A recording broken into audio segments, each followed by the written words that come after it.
Order, please. Thank you very much.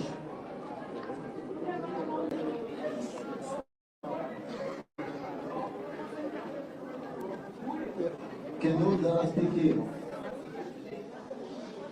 on the other side of the media team have some form of discipline and respect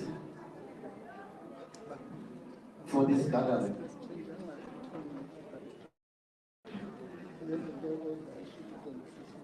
We are officially commencing with the business of the day. You are all welcome. We also have to express our apologies for delaying. We had a lot of conflicting commitments, but finally we are here. On my far right,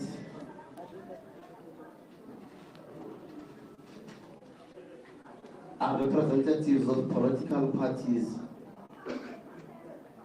in fact progressive African parties that are also together with MK. We have SACA, led by its president. It's SARS. It's SARA, led by Colin Makubela. We have the TG of AADP, Donald Mukari. As a member of the National Executive Committee of African Transformation Movement, Nancy Kuseri. We have A4MC, Comrade Hassan. We have SACA. We have Arise South Africa, represented by Comrade Mtota. We have Shilua, PCM, Comrade Kosana, and two representatives from the ACC, Comrade Tolane and Comrade Tembagazi. We also have representation from the Sun Party, and lastly, the president of ACT, Comrade Ace Mahashu. Then we have,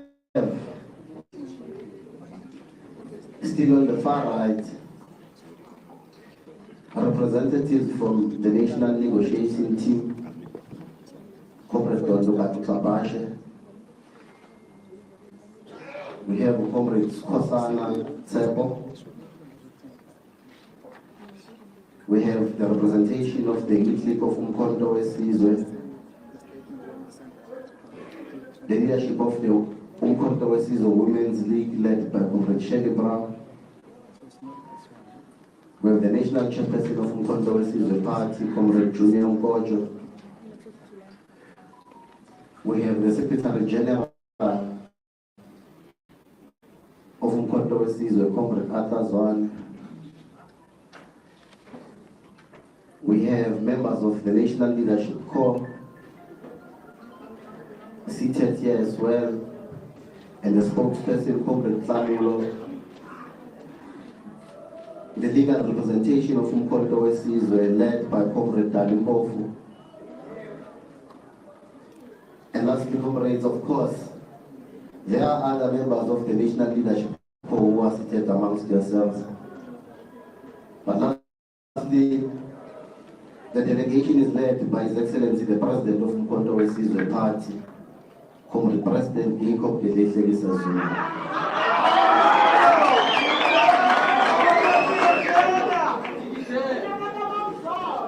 At this stage, we will request that we all rise and take our hats off and observe a moment of silence for our fallen comrades, but also the passing of the chairperson of Jacob Zuma Foundation, the late Comrade Zuma. May we all rise and observe a moment of silence.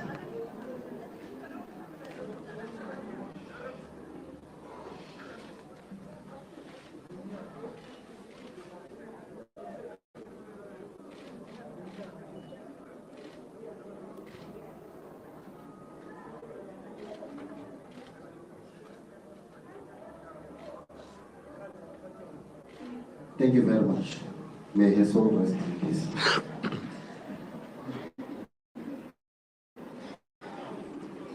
Moving on, we have Kamuro to come in Yamazan and do the reading of today's address.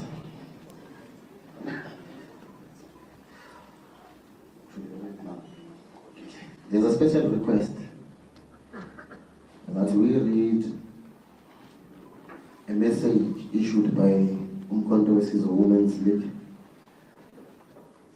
in honor of the memory and the life of our fallen compatriot and leader, Comrade Dumie. Umkhonto Wesizwe Women's League notes with a heavy heart the untimely passing of the chairperson of Jacob Zuma Foundation, Comrade Dumie. I'd like to extend our sincere condolences to the family, friends, and colleagues during this difficult time. Ms. Miede will be remembered for the lives she touched and changed through her work at the JKZ Foundation. She will be remembered for a fearless voice and steadfast towards the transformation of all sectors of our economy. May the family find healing and comfort during this period of mourning. Lala Motolo, Dolomba, Muzugas, Mbunyowasenla, Wenawasiningisi, issued by the leadership of the Women's League. Thank you. Yamaza, it is indeed time you read today's statement. And this is how we are going to proceed in the business of the day. Subsequent to the reading of the statement, our legal rep will also give the background of our legal remedies. Then we can have the Q&A, respond to that, then we'll close our meeting. Thank you very much. I think we're going to need that other one.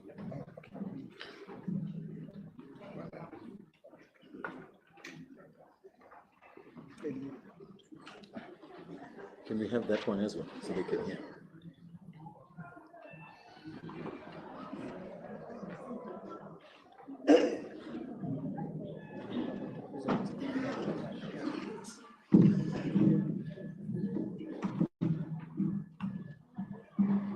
Am I audible? Can you all hear me? Okay, good.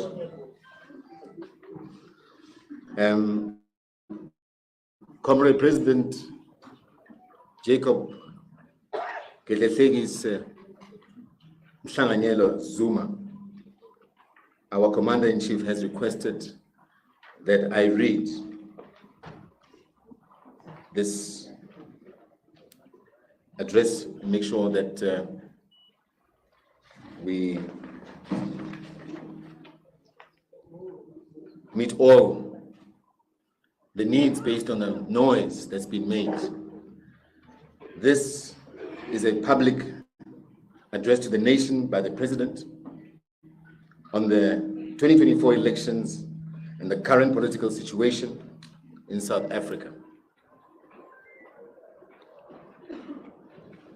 It reads the following. Fellow South Africans, it is not by coincidence that I address you today on June 16, 2024, on the 48th commemoration of the June 16 massacre, when young children stood up to the enemy and said, enough is enough. Today, we say the same thing. You will also remember that I last addressed the nation exactly 6 months ago, on 16 December 2023, in Soweto, where I gave 7 reasons why I had come to the difficult decision that I would campaign and vote for Mkhonto Wesizwe and not for the sellout ANC of Ramaphosa. I called for the unity of the left and all progressive forces. On 16 December 2023, I said, open quote, I call on all South Africans to join me in taking this important step and vote for MK Party and any other progressive parties which seek total liberation and the return of our land to its rightful owners, the African people. The task ahead requires young and old leaders alike to pull in the same direction. No single organization can pull us all out of this present crisis. We require the same spirit which saw us defeat the monster of apartheid.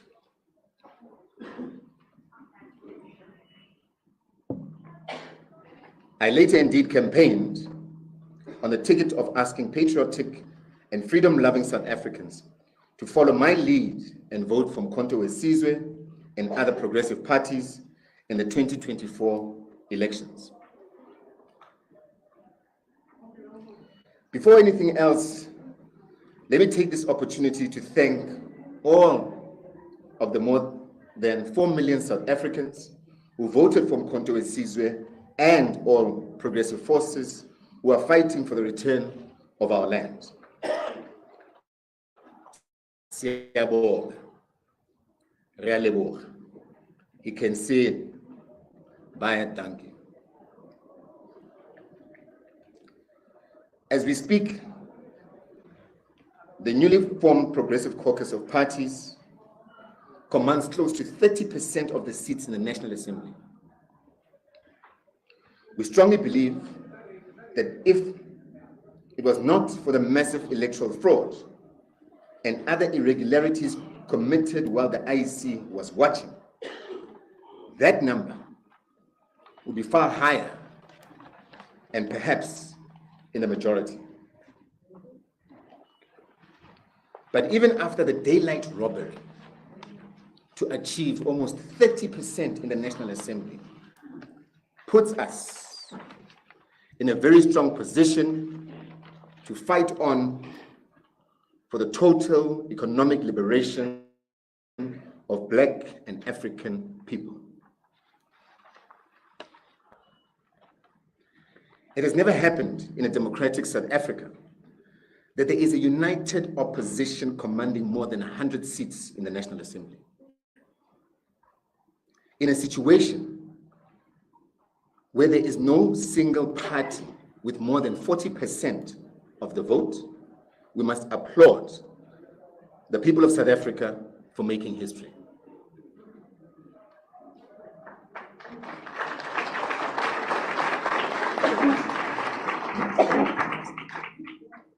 Because of you people of South Africa, this country will never be the same. True freedom is around the corner. The return of the land has been delayed by those who robbed us of our votes and are now working with those who took our land using violence. It is also the first time that a progressive formation such as Mkhonto Wesizwe, alongside its progressive caucus partners, will be the official opposition. On December 16, 2023, I stated that we had started an initiative with several progressive parties aimed at creating a united patriotic front. For various reasons, that project was delayed until after the elections. I am therefore glad to announce not that only will Umkhonto we Sizwe form part of the Progressive Caucus, but we will soon also be announcing the formation and a program of that patriotic front of progressive forces who are both inside and outside of Parliament. While the Progressive Caucus must carry out the struggle inside Parliament, the Patriotic Front must also do so outside of Parliament and amongst other progressive organs of civil society who subscribe to the return of the land and the dignity of the African people. Our message to the heroes of June 16 is: the centuries-old struggle for the return of our land will take a new shape starting today, 16 June 2024. This united effort is necessary because the 2024 election has also resulted in the consolidation of right-wing and reactionary forces who are opposed to economic freedom, racial economic transformation, racial equality, and land repossession, led by the ANC of Ramaphosa and the Democratic Alliance, which is the replacement of the racist National Party of Hendrik Verwoerd, B.J. Vorster, P.W. Botha, and F.W. de Klerk.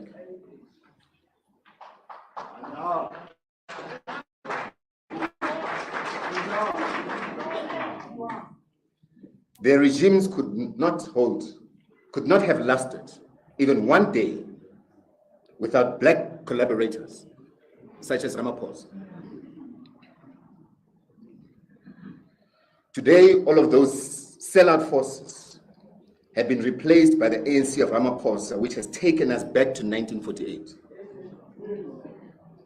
Fortunately, millions and millions of our people have realized that the road to freedom starts with the removal of the ANC of Ramaphosa. They did so either by voting for the progressive parties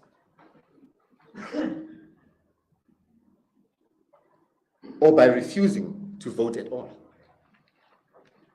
All we need to do is to convince the last 6 million people who have not yet realized that voting for the ANC of Ramaphosa is to invite racism, inequality, hunger, landlessness, and poverty back into the lives of Africans. For the record, Umkhonto we Sizwe is of the strong view that the 2024 elections were rigged and that the results announced by the IEC are not a true reflection of the will of the people. Before and after results, we have presented concrete evidence to the IEC showing widespread irregularities in the voting process and the voting system. It has all fallen on deaf ears.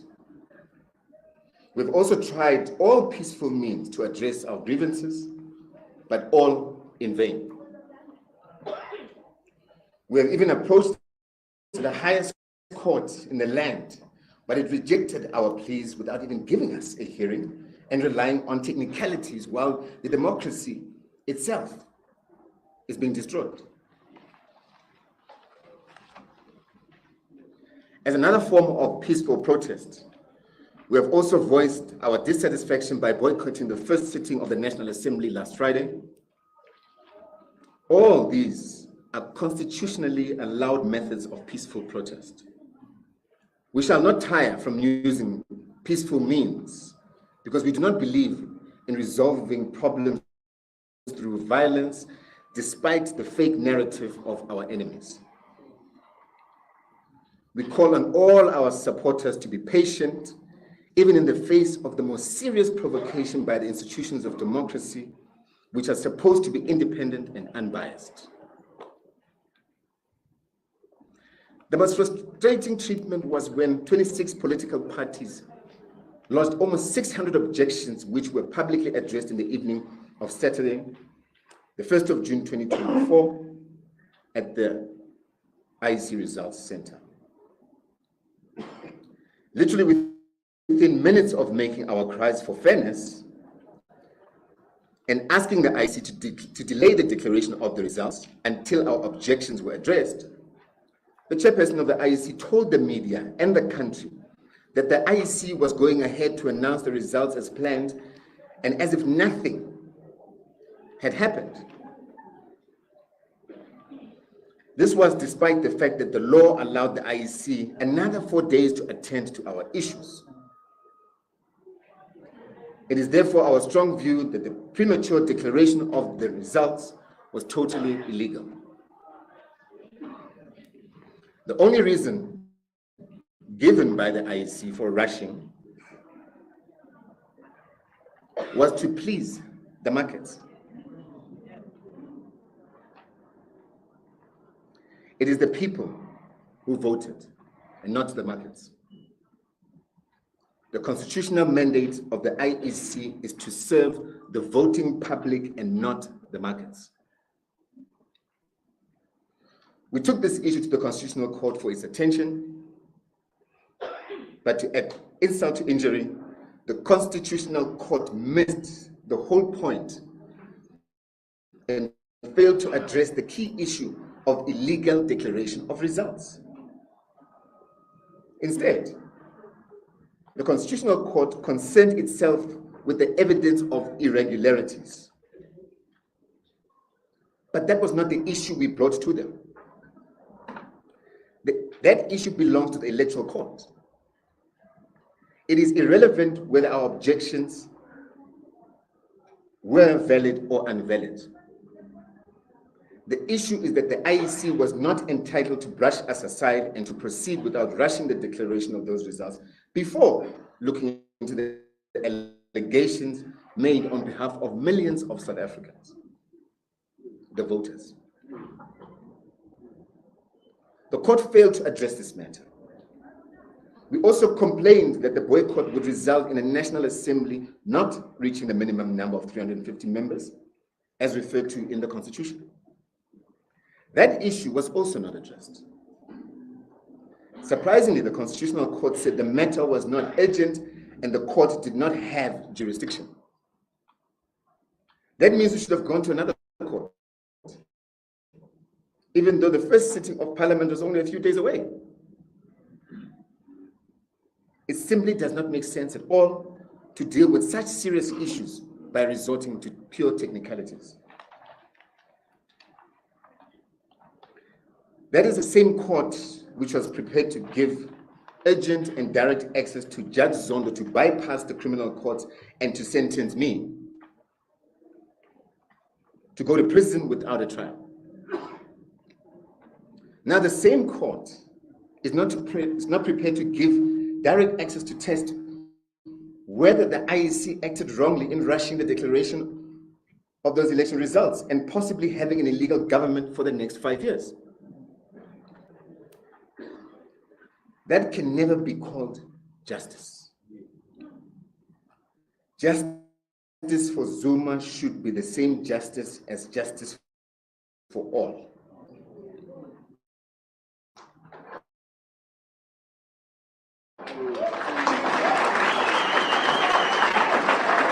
It's also not good enough to be called a democracy.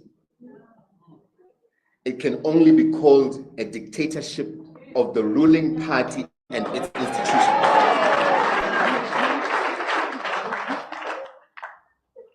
In recent times, the highest courts of Zimbabwe, Kenya, Malawi, and even the USA have listened to election challenges because they respect democracy and fairness. They did not use escape routes or technicalities such as urgency or jurisdiction. To do so is a disgrace and a violation of human rights.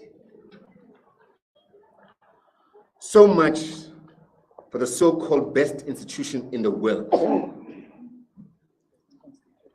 Best constitution in the world. It cannot be the best if it has eyes to choose who does not deserve justice. Such a legal system must be changed as soon as possible. It may be suitable to Roman and Dutch people, but for us as Africans, but not for us as Africans. We must do away with Roman Dutch law.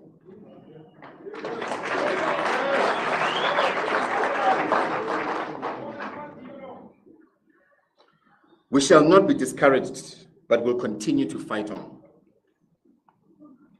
We have instructed our legal team to take any steps possible, both inside of South Africa and internationally, to ensure that justice is done.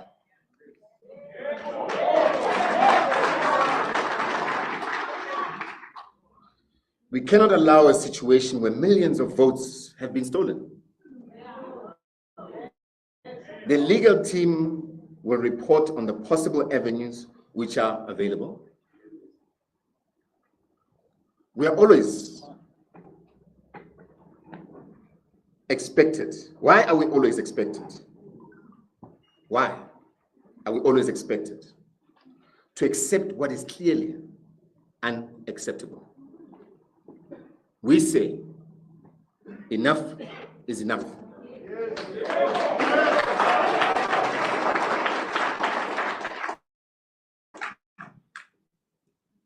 In the end, justice will prevail.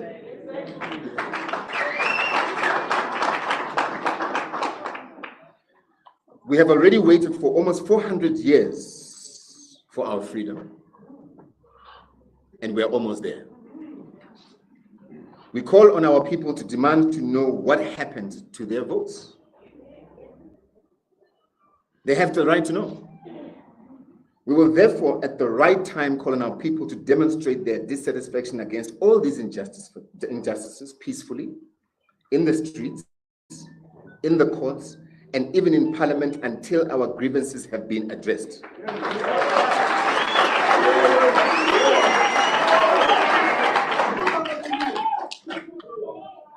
We have not launched a new electoral court challenge and given that court the evidence we have collected. We shall also participate in the case lodged by the ATM in the electoral court.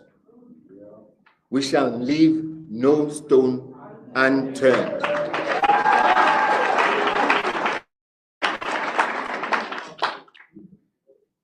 Regarding the current political situation, we need to educate our people that there is no government. We need to educate our people that there is no government of national unity in South Africa.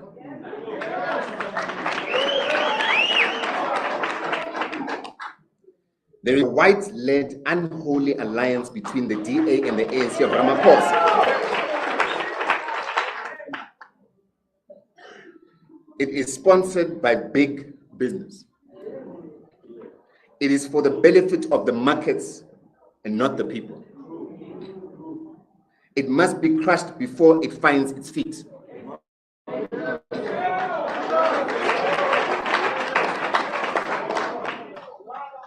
The media is also selling the story of a government of national unity when they know that there is no such thing. I know because I was part of the leadership which introduced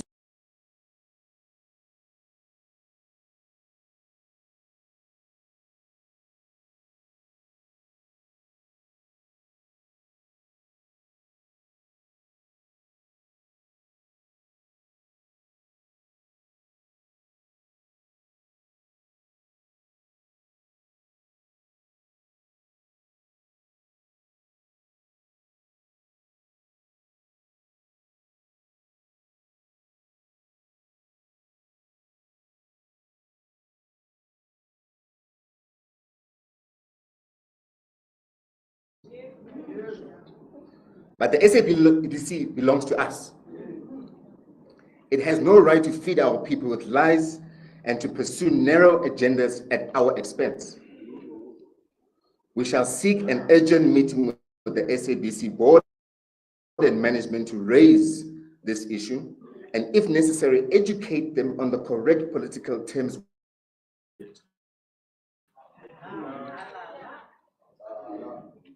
If they do not listen to the people, then the people will march to SABC to demand the truth. If there is a government of national unity, why is its founding documents only signed by Mbalula and Helen Zille?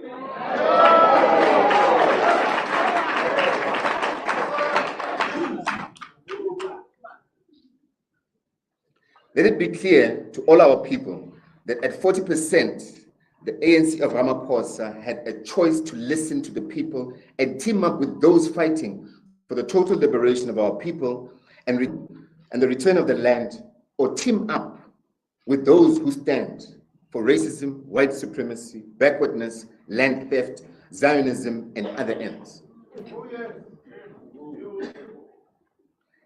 They chose to go to bed with the racists.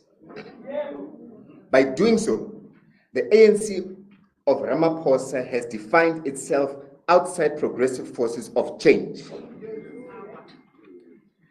It has defined itself against the majority of the oppressed. The ANC of Ramaphosa must be treated as part of the problem and no longer as part of the solution.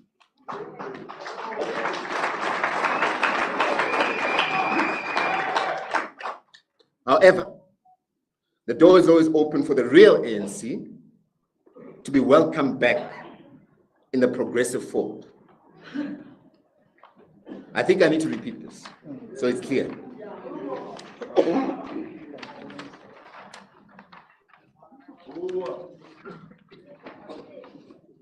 I state, by doing so, the ANC of Ramaphosa has defined itself outside of the progressive forces of change. It has also defined itself against the majority of the oppressed. The ANC of Ramaphosa must be treated as part of the problem and no longer part of the solution.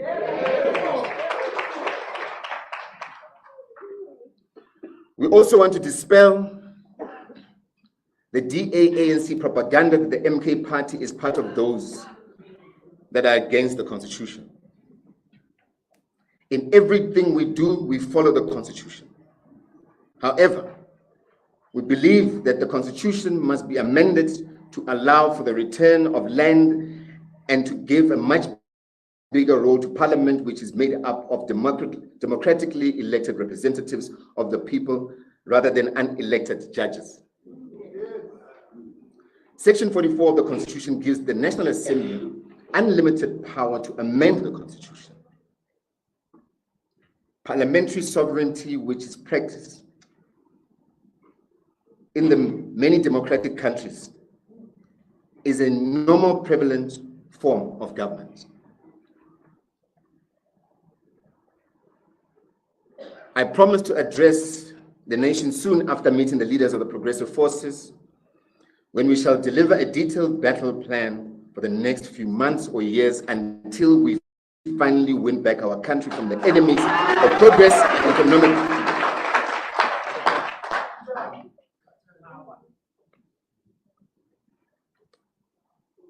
Let me start and repeat that because it's very important. It says and states, I promise to address the nation soon after the meeting with the leaders of the progressive forces when we shall deliver a detailed battle plan for the next few months or years until we finally win back our country from the enemies of progress and economic freedom with the new apartheid regime of Steenhuisen and all his black sellout puppets led by Cyril Ramaphosa.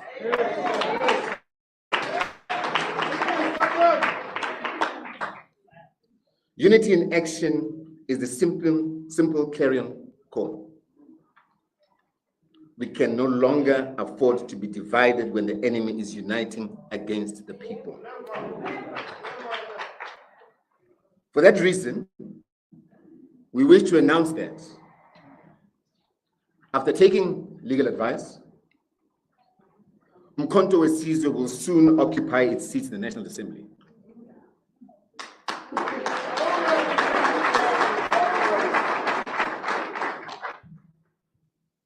We shall continue to raise the issue of the rigged elections even inside the House, while at the same time we shall intensify the court actions and other constitutional methods outside. The protest will continue in other forms. There are many battles ahead, including a total overhaul of the currently biased voting system itself and the biased IEC.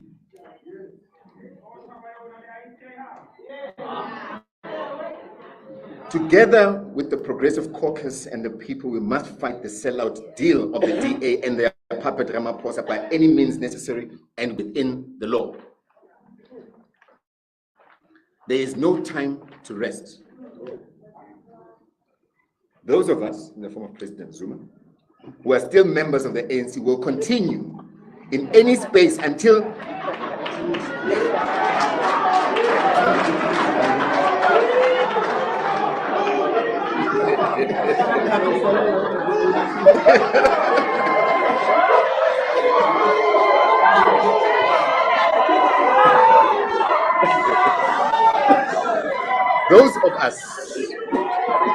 those of us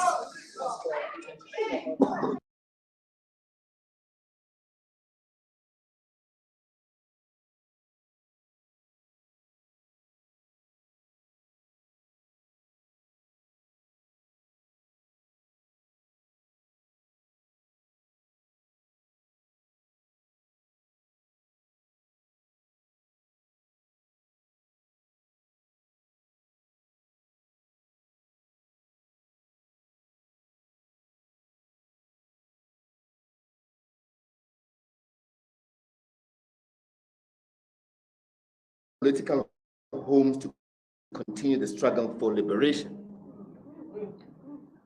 As founders of Umkhonto weSizwe said on 16 December 1961, there comes a time in the life of any nation where there remains only two choices: to either submit or fight.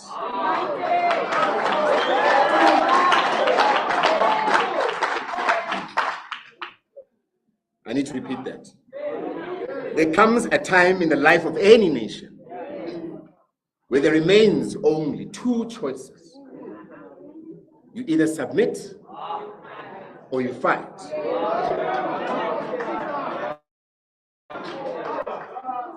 That time has now come to South Africa, and that time is now. We shall not submit, and we have no choice but to hit back by all means within our power in defense of our future and our freedom. I thank you.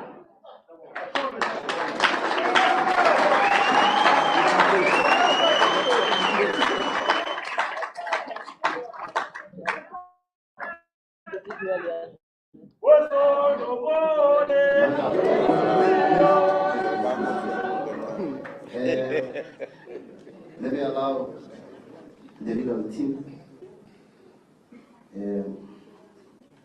to give an input on our legal process.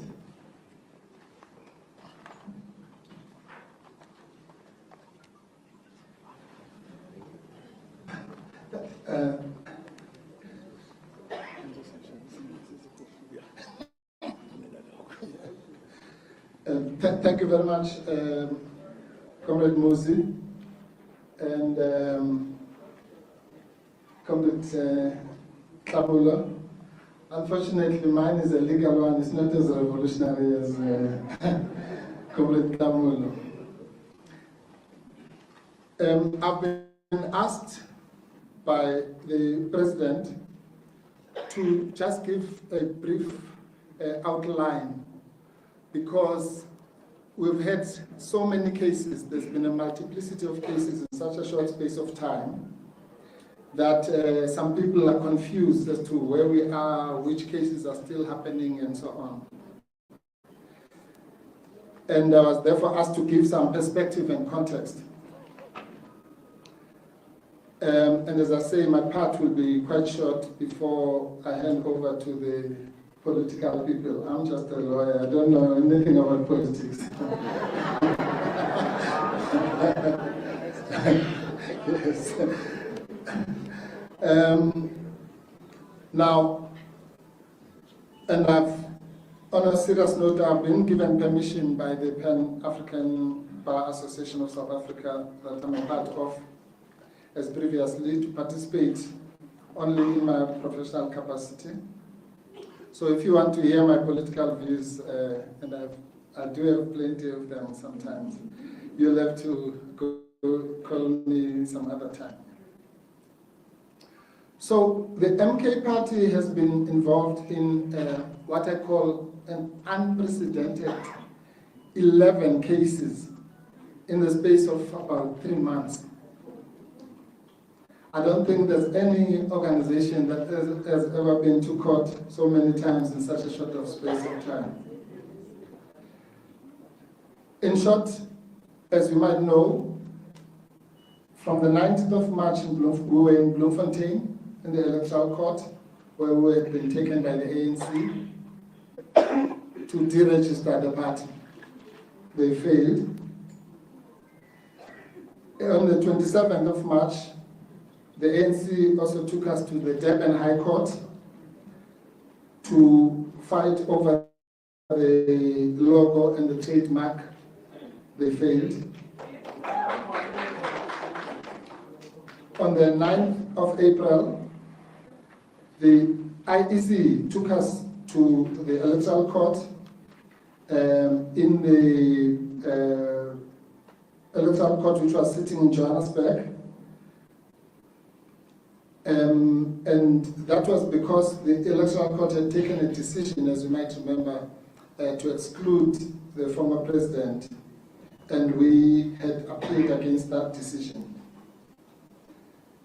The electoral court found in favor of Mkhonto Sizwe and former President Zuma, and then they appealed to the Constitutional Court, where we brought a case for the recusal of the judges there, which they dismissed. And then on the same date, the 10th of May, was the IEC appeal, which was upheld. Then, a few days after that, there was a case in the electoral court where the IEC sought to remove Mr. Visvin Reddy and Bongosi Kanyile from the list on the basis that they had made certain statements. Then thereafter, of course, there were the 2 cases, one in the electoral court and the other one in the Western Cape High Court, brought by Mr. Jabulani Kumalo, who went to the electoral court and basically brought the same case in the Western Cape High Court, both of which were unsuccessful. Then in June, we took the matter of, that was referred to by Comrade Klamulo, which was the matter of the irregularities in the electoral results, as well as the composition of the National Assembly, to the Constitutional Court, which last week was dismissed on the basis that the court had no jurisdiction and it was not urgent, but the court then went on to deal with the merits. And currently there is an electoral court matter that Klamulo referred to, and then also there's the electoral court case of the ATM in which the MK party is cited. So that is those are the 11 different cases. The second point I wanted to make is that Mkhonto Sizwe has done so well in that it was successful. It had a 100% success rate in all those cases, except those that were in the Constitutional Court, which dismissed both of Mkhonto Sizwe's applications. as well as, I suppose, the recusal application. The third point that I want to make, which is my final point, is that we as the legal team we're awaiting the judgment in the Bongosi Kanyile Visvin Ready matter from the Electoral Court. We are also awaiting hearing dates in the new application and in the two applications that were launched this weekend, one by Mkonto Sizwe, the other one by the ATM. And as far as the Constitutional Court cases, and the President asked me to emphasize this, we have been asked as the legal team to look at ways to pursue those matters further, both locally and, if need be, internationally.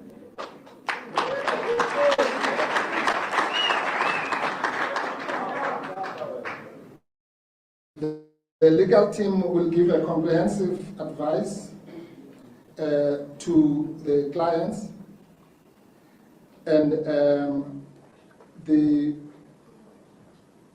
matters that are involved in that legal advice of the pursuance of these matters, both locally or internationally, pertain to two important matters. One of them is the setting aside of the election as a whole, and which, if successful, will therefore be followed by a re-election within 90 days.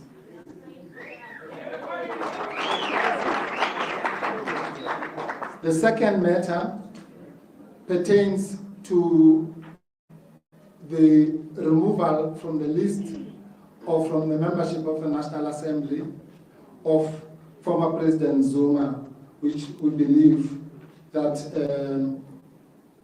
was not done in accordance with international norms, particularly because in that particular case, as you know, those who followed it, the Constitutional Court made findings, including one of the findings was that remission of sentence does not reduce a sentence, and that the IEC is entitled to administer the membership of the National Assembly.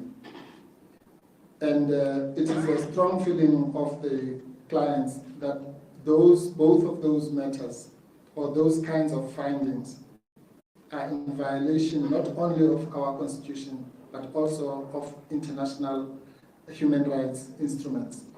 And therefore, thank you. And therefore, those are the matters that will be pursued further.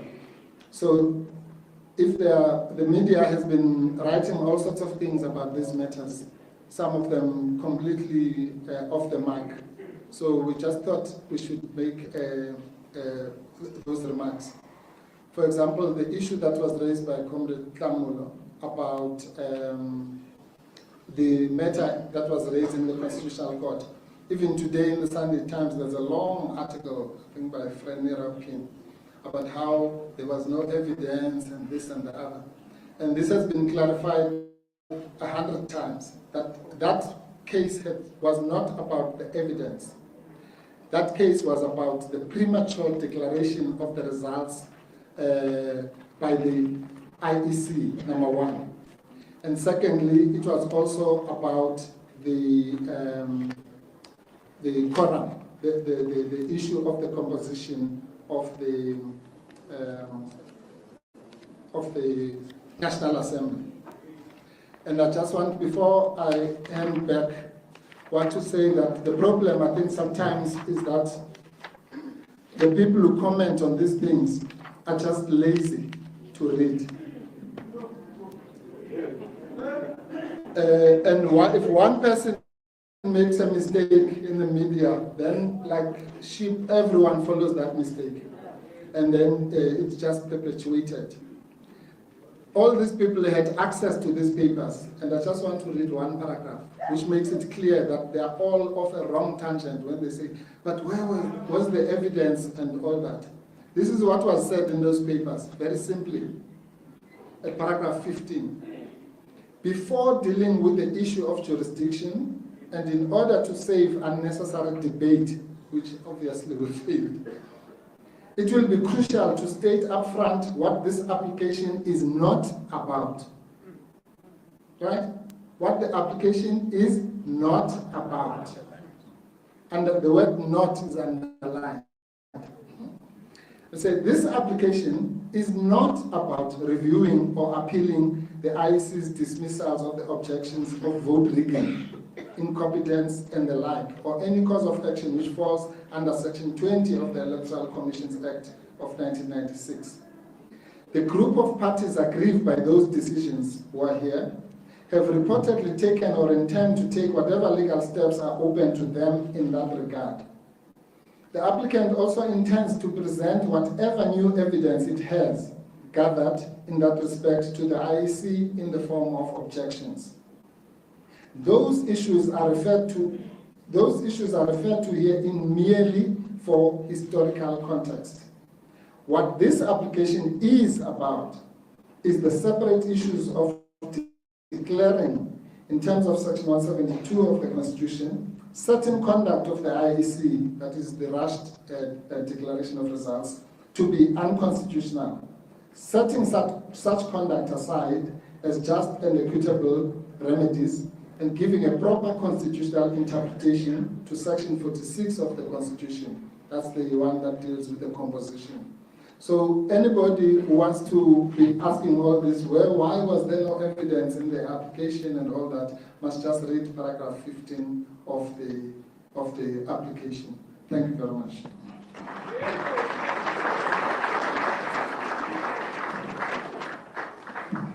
Thank you, let's see. I think now we will allow members of the progressive forces to also give a statement. Then we'll allow them with questions and we'll then respond accordingly.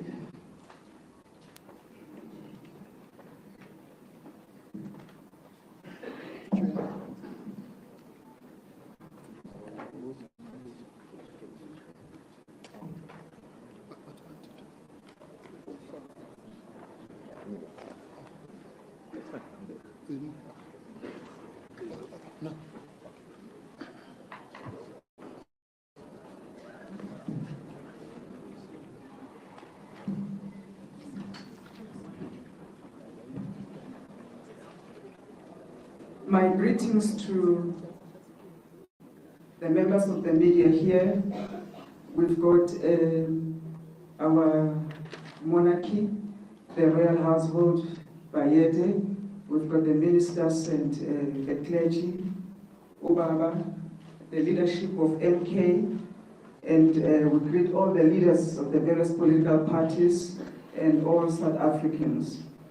Let me start by this quote from Winnie Mandela, which really builds once again on what Obaba said in his statement. And I quote, open quote, "It is only when all black groups join hands and speak with one voice that we shall be a bargaining force which will decide its own destiny." I close quote.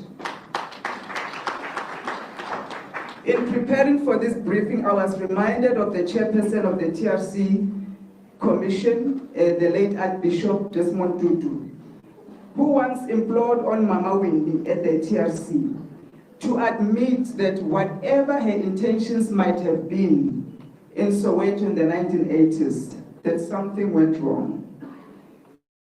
Mama Winnie responded in a candor and fearless manner as always, and she agreed that indeed things went horribly wrong. Today is a somber moment in our history, truly defining moment for this nation. In the same light, we want to implore on the ruling party, on the ANC, to admit that whatever their intentions were for the 2024 elections and the so-called government of national unity, they must admit to this truth, this reality, that things went horribly wrong. Things things went horribly wrong for the majority of the black people, for the black child, for those black government employees that are now classified as catered employees because the X is on their neck. Things went horribly wrong for the politicians whose prison doors are open awaiting them because of this arranged marriage. Many South Africans thought we were having a great new start in the 2024 elections. It was buzzing.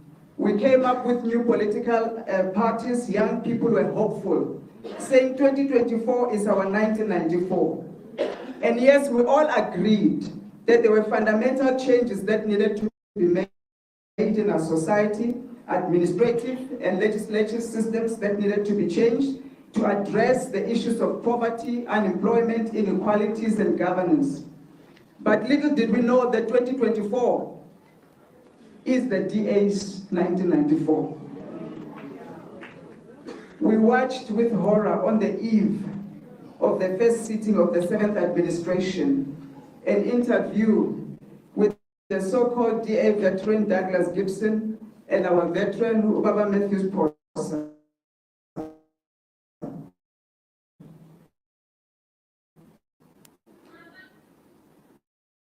That was supposed to have been the bachelor's party of this arranged marriage. And it was so sad to watch Gibson on TV jeering and mocking at Baba Matthew Posa and the ANC, patronizing him. And he was so docile, with cap in the hand. He could not even respond or call the men to order. All he could say was that by this time tomorrow, Cyril Ramaphosa will be president of South Africa. That was a moment of awakening for me, because it was at that moment that we realized that the material conditions of poverty, despair, degeneration of our people has been sacrificed at the altar of positions. Just like in 1994, the focus was on who's going to be president at all costs. While we lost our land, we lost the economy, we lost the mines, we lost the ports. Indeed, once again, we have lost our country. Once again, the heritage and inheritance of the black child was sold for a bowl of soup. Positions without power, a throne whose power is borrowed from the markets.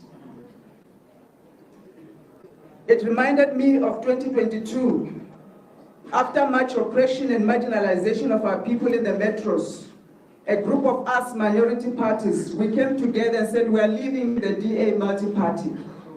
I was leading that multi-party. It was the very same DA who labeled us as delinquent, as corrupt, and we became enemies. I was enemy number one of Helen Zille. She's still suing me even today. We were shocked that today they are singing the praises of ANC. They are the one leading the charge to give the baton of government to the ANC. They forgot that we were stripped naked, investigated. We were ostracized for going back to give power to the ANC in the city of Johannesburg. But believe me, it's only a matter of time. As Baba's statement has said, let's watch and see. It's only a matter of time that arranged marriage is going to come crumbling down. I'm inspired again by an Afrikaner woman, Susan Smith, and I'm calling on all progressive forces to pick this spirit. She stood against the British regime. She was the driving force behind the Great Trek. Suzanne played a leading role, and she led all the women. They were determined that they would rather walk across the Drakensberg barefooted to die in freedom, as death was dearer to them than the loss of their liberty to the British rule.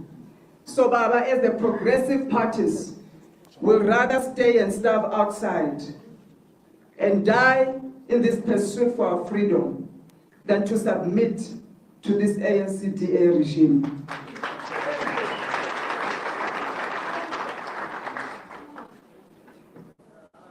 It was Her Excellency Golda Meir in 1973 when she was Prime Minister.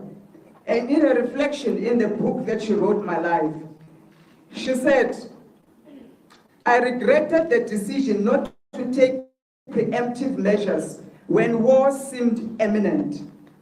Well, as political parties today, young leaders, we understand more than ever that war against the black child is imminent. And we can't fight it divided. We have decided to heed your clearance call, Baba, and unite, consolidate ourselves. We have all had our Damascus experience. The road to Damascus moment has happened to all of us 26 parties. We now know the truth. The light has come. We are now beginning to speak in one voice. What we should have done before the 29th of May, we are doing it now. So in the days to come, together with the MK and those that are inside, we are going to consolidate. We are going to regroup. Whilst we look at how do we help the disenfranchised young people out there, the youth of our nation in these next 5 years. But Ubaba has advised us that when we look at the constitutional review, it's not going to be a piecemeal approach. We are not going to look at land only. We are going to be bold. We are going to be decisive. We are going to overhaul the entire constitution so that it aligns to this dispensation and what we are facing in our time. We will jointly fight for the entire constitution to be reviewed, to remove every hindrance to transformation, economic emancipation of our people. We are no longer going to be debating about it. This current constitution has not served the aspiration of our people to attain economic freedom. And as I conclude, we are going to borrow again from Mama Winnie's spirit. She was never demoralized. Her inexhaustible tenacity, her commitment to justice is going to fuel us and fire us as we approach our unwavering pursuit to set aside the decision by the IEC to declare these elections not free and not fair, because they were not. We know it's going to be a long road and the system is against us. But as the parties that are outside, we are supporting MK in the application, we're supporting ATM in the application, and given legal advice, we'll also lodge our own application. Some people are saying to us, the horse is already bolted. We know the horse is bolted. We're not stupid, we know. But listen, the horse is bolted, but there's a Red Sea awaiting the horse ahead. That Red Sea is not necessarily EFF, but there's a Red Sea, and there's only one Moses that has the rod to part that Red Sea, and it's Ubaba. When they get to the Red Sea and they are stuck, they are going to call on this Moses to part this Red Sea, and we will be there to cross over with him. As I conclude, I want to encourage you and everybody, and I'm sending this message to everyone. It's only when we have liberated ourselves, in the words of Mama Winnie Adeline, it's only when we have liberated ourselves can we cooperate with other groups. There's no reason now to accommodate other groups. There is no reason to accommodate any market. Until the majority of our people are free, they have economic levers in their hands, and a black child can have a future in this nation. Amanda. Thank you very much, Comrade Colin Makuel. So I'll be taking heads. We only have one roving mic. Where's the other one? When I'll be noting hands, it's one.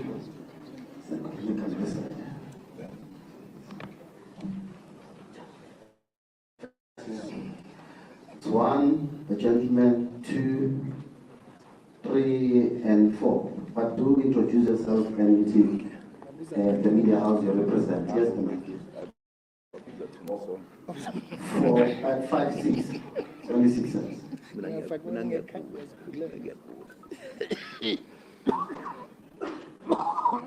Sure. Hello, this is Jamie Mighty from the Africa Research Desk.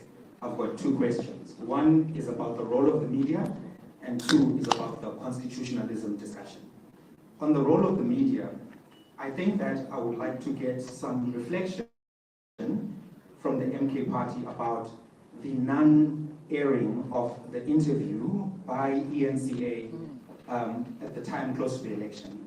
Do you believe that that had a material impact on election outcomes, considering that other interviews were aired? For example, the Thabo Mbeki interview on Power FM, when the reason for not airing the interview was that it was within 48 hours of the election. More broadly, do you think that the conduct of the media in this election has been preferential to certain political parties and personalities? And finally, if it has been, how does that get addressed? So that's the first question. The second question is from a legal perspective. The Harris cases are used to demonstrate why a parliamentary sovereignty is dangerous in a democracy. And the argument that has been made in the statement is that you want to have, as part of your reforms, parliamentary sovereignty over the Constitution. Can you respond to how the abuse of a system like that could be curtailed? Because the reason why it was not chosen was to prevent a parliament from doing whatever it likes if it has the votes. And I think when the criticism is raised about anti-constitutionalism, it is based on the fact that you are pursuing this particular model, not particularly that you want to make amendments. Thank you. Number two.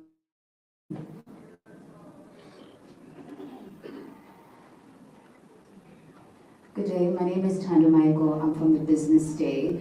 The MK is disputing the outcomes of the May general election, but we do know that it had previously tried to engage in coalition talks with other political parties, such as the IFP in KwaZulu-Natal. To me, it seems like a contradiction. One time you are disputing the outcomes, but also trying to participate in coalition talks. Please explain that to me. And then when will the 58 members of the MK be sworn in Parliament? Thank you. Okay, thank you. My name is Cindy Little with Bloomberg News. Just in recent days, the Secretary General of the ANC has said that the door remains open and they wish to continue engagements with the MKP. You've also noted in the statement that the door is always open for the real ANC. Do you have any plans to engage the leadership of the ANC in coming days? And perhaps under what conditions would such an engagement take place? Thank you very much. Thank you. Samkele Masego from the SABC. Mr. Former President, in essence, on your question of taking all legal avenues available, even internationally, what are some of the international legal avenues you are looking at taking, particularly when it comes to challenging this particular election? Secondly, on the matters of your political home, the ANC, it was alluded to and alleged by Secretary General William Balula that they tried to get a hold of you. They've not been able to get a hold of you for the particular negotiations on the coalitions. Is that a true reflection of what truly happened, or were they simply lying? Then lastly, what truly happened with the negotiations with the Inkatha Freedom Party in KwaZulu-Natal? The President Hlabisa says the meeting was set up, the team of the MK party was late by 2 hours. Subsequently to that, Mpulego Hlengwa waited for another 2 hours, and the team never pitched. What is the true reflection on that particular avenue? Then lastly, on the issues pertaining to the progressive bloc, what will be the nature and form of the discussions of this new opposition that is there within the country? We've seen the economic freedom fighters, Julius Malema, saying that they're willing to work with the MK party, and they wanted you as the MK party to lead the province of KwaZulu-Natal on the virtue that you are the biggest party within that legislature. Thank you. Thank you very much. Yeah, there are two candidates. Good evening. Alpha Ramushwana here from Eyewitness News and Radio 702. My colleague has covered some of my questions, but I also really want to know when it comes to KZN particularly, you had an opportunity to govern with other parties in KwaZulu-Natal. And again, we did hear that you ignored some of the parties who were willing to negotiate with the MK party. And you speak about a DA and ANC coalition which you are opposed to. Why did you allow this DA ANC coalition to lead KZN when we could have taken the stand and governed the province with other political parties? Thank you. And the last one? Salalo Mokudir here from Salam Media. We just heard from General Fanima Samola. He's the national chairperson of SABS, that they have deployed additional public order police in the KZN. This is based on intelligence gathered that there are threats of post-election violence. As a political party that did particularly well in the KZN, what's your response to this? Thank you. Let's give to the team to respond.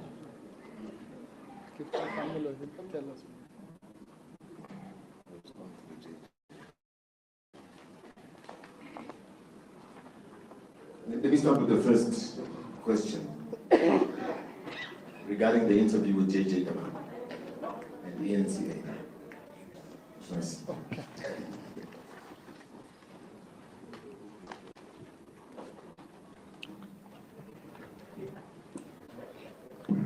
Let me unpack what transpired there. JJ Tabane requested for an interview with President Zuma, and he's been requesting an interview for the longest time, as is the case with many of you.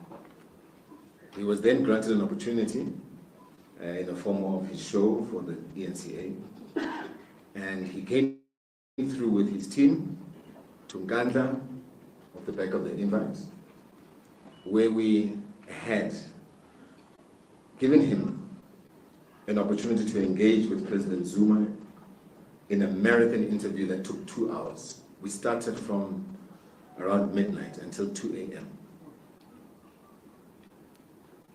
We never in any way held back on any questions.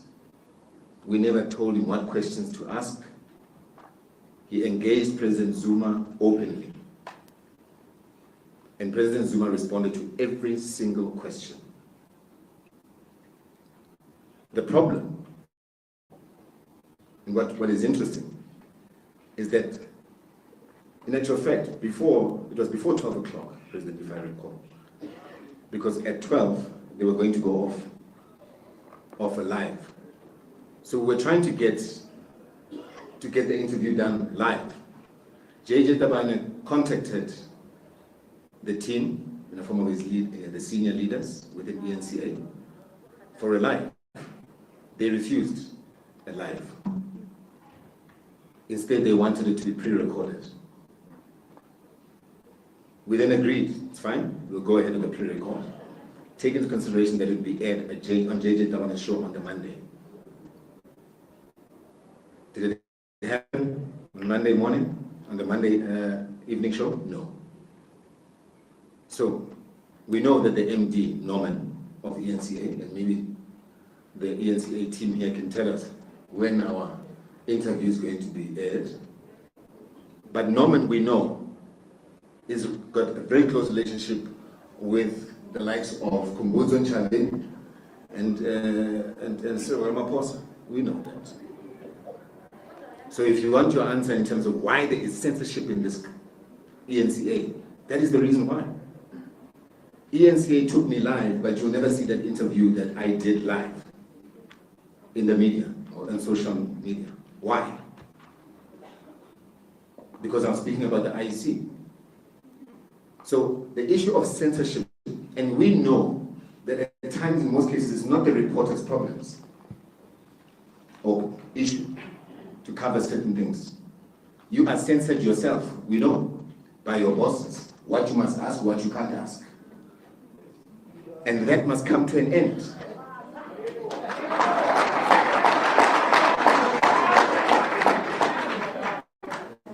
So, do we believe that it had a material impact? Absolutely. It did have an impact on the elections. There's no doubt. What were they hiding? And by the way, in that interview, President Zuma says things he has never said in public. So we need to demand that that interview is played in its totality. And one thing we have learned is to bring our own camera. That's that. Okay. SG. Thank you, Colleague Moses. Oh, that's all.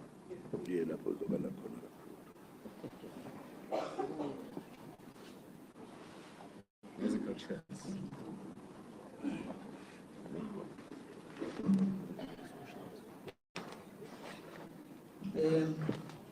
Greetings to everyone. Can I put it here? Yeah, sure. I think there are quite a number of questions, but I will. Must I hold this one? Yeah. Oh, okay. Aziko is the new person. Now there are a few questions that I need to answer in relation to issues of the IFP engagements. But also there's another one in relation to why a contradiction. Why do you want to object to the elections but equally wants to lead the negotiations and ultimately KZN government? Firstly, let's clarify that the people of KwaZulu-Natal gave us 45%, which makes us the majority party in terms of seats and percentage. The next party that followed us, it's only 18%. And after them, which is the IFP, after them it's the ANC with 16%. So when we sat down as leadership, we felt we have responsibility to respond to those who have had confidence to us as Umkhonto that whilst we're pursuing the legal challenge on the elections itself, and we can't leave the space open because we owe it to those people who voted us. That's the first one. So it was a response to those who voted us, and we're very thankful for that. And the second one is to correct this misrepresentation of facts by the IFP. I think there is a narrative that has been drawn as if we abdicated the responsibility of first forming the government of KZN. But let's first clarify the fact that it is the ANC that said, because it has 40% national, it bears a responsibility of forming government, and therefore is inviting everybody to form government at a national level. In terms of their own assertion and policy position, it's logical that they should have allowed us to do the same thing in KZN. Now, we felt that their underhand dealing is a symbolic of their own, behavior, if you may, of unprincipled ANC of Ramaphosa. Because they should have been active enough to say, if this is our stance national, obviously in the province, MK should have led the process of forming government. I think President Julius Malema has been emphatic on this point, which makes a complete sense. But we then took an initiative of talking to different political parties. We started with the IFP. After we picked up an information that the ANC in KZN was engaging with all other parties, we wrote a formal letter to the IFP requesting a meeting with them. They never responded in writing, by the way. They responded by a telephone call and a WhatsApp message, agreeing to the meeting that we requested to have. But because we were delayed into the meeting was supposed to have started at 5, we requested it to start at 6. On the basis of that, they cancelled the meeting. Not waited for us, they cancelled. So it begs the question as to how much time allocation did they have for Umkhonto. So literally it meant 1 hour. Now we gave them 2 hours before the actual meeting time because we requested at 3 to shift the time from 5 to 6. So there was 2 hours in between. So it's not true that they waited for us because they then sent a message requesting that we meet the following day at 4. And we confirmed the meeting at 4. The next thing, our national negotiating team told us that they were already in Johannesburg for the engagement on the government of national unity. So whatever that they have said is not true. But nonetheless, we continue to, I'm sure the question that will be a follow-up on that will be the NFP one. Maybe let's just answer that equally, but you don't follow that up. I think we'll need to say, as part of the process, we engaged with the NFP. Again, we wrote them a formal letter requesting a meeting. The meeting was in twofold. We organized a meeting between the two presidents, President Zuma and President Vance of the NFP.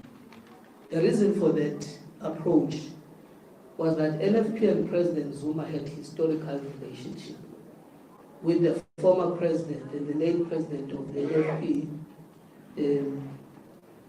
Gama. All of you will remember that when President Zuma was still the president of the Republic, he appointed Gama as the deputy minister. And you will know that even when she was very sick, and President Zuma was pressured to remove her as deputy minister, President Zuma did not do that on humanitarian grounds, but also because there was an understanding that President Zuma was requested by the late president of NFP to help them grow their own party. So it's very important that there was a historical context, hence the meeting of the two presidents. Unfortunately, we engaged with the delegation from the NFP without getting into details. And unfortunately, you know, they decided to work with other people. But in terms of the process in KZN, we have raised our dissatisfaction. I'm sure those that have seen social media videos, that again the IEC that was running the election allowed the plain rigging, point blank of the election in the legislature. Members of that legislature were actually voting in plain sight of the two people that were supposed to monitor as to how were they voting. We can share the videos with the members of the media, but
they closed this so-called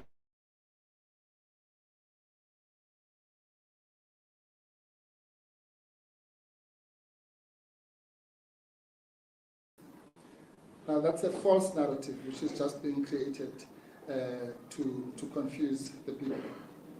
none of the organizations that are not in that GNU have ever called for, anti-constitutionalism. So how I understand the argument is twofold. That you cannot say that to amend the Constitution is unconstitutional, because the Constitution itself has provisions for its amendment, right? So, firstly, the amendments that are suggested in the political terrain are twofold.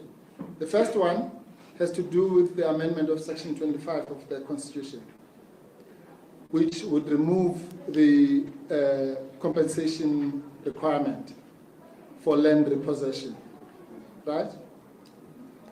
So let's call that the smaller amendment of a part of the Bill of Rights, which is also provided for in the Constitution.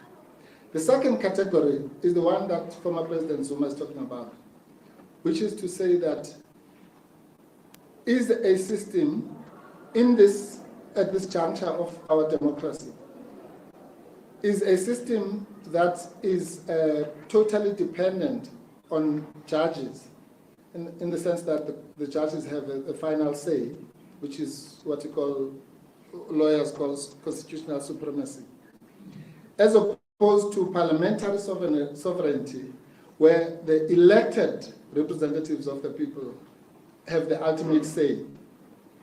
And that's a debate which I think is legitimate. If the MK party is wrong, well, people can be wrong. That's why it's called a debate. But to stifle the debate by labeling people as anti-constitutionalists because they're raising that debate is completely wrong.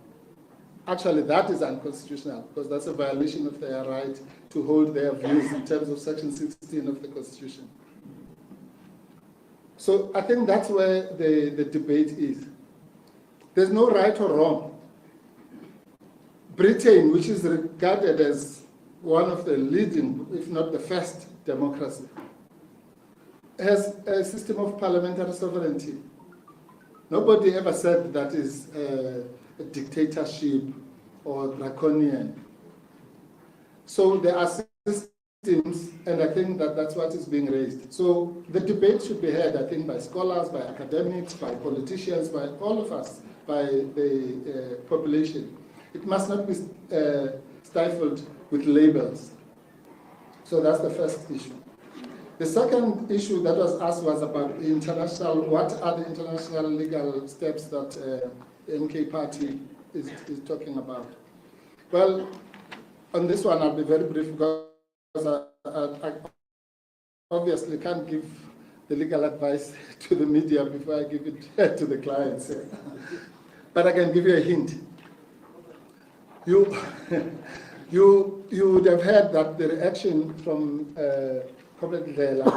after the Constitutional Court outcome was that one of the things that they were considering was approaching the United Nations Human Rights Committee.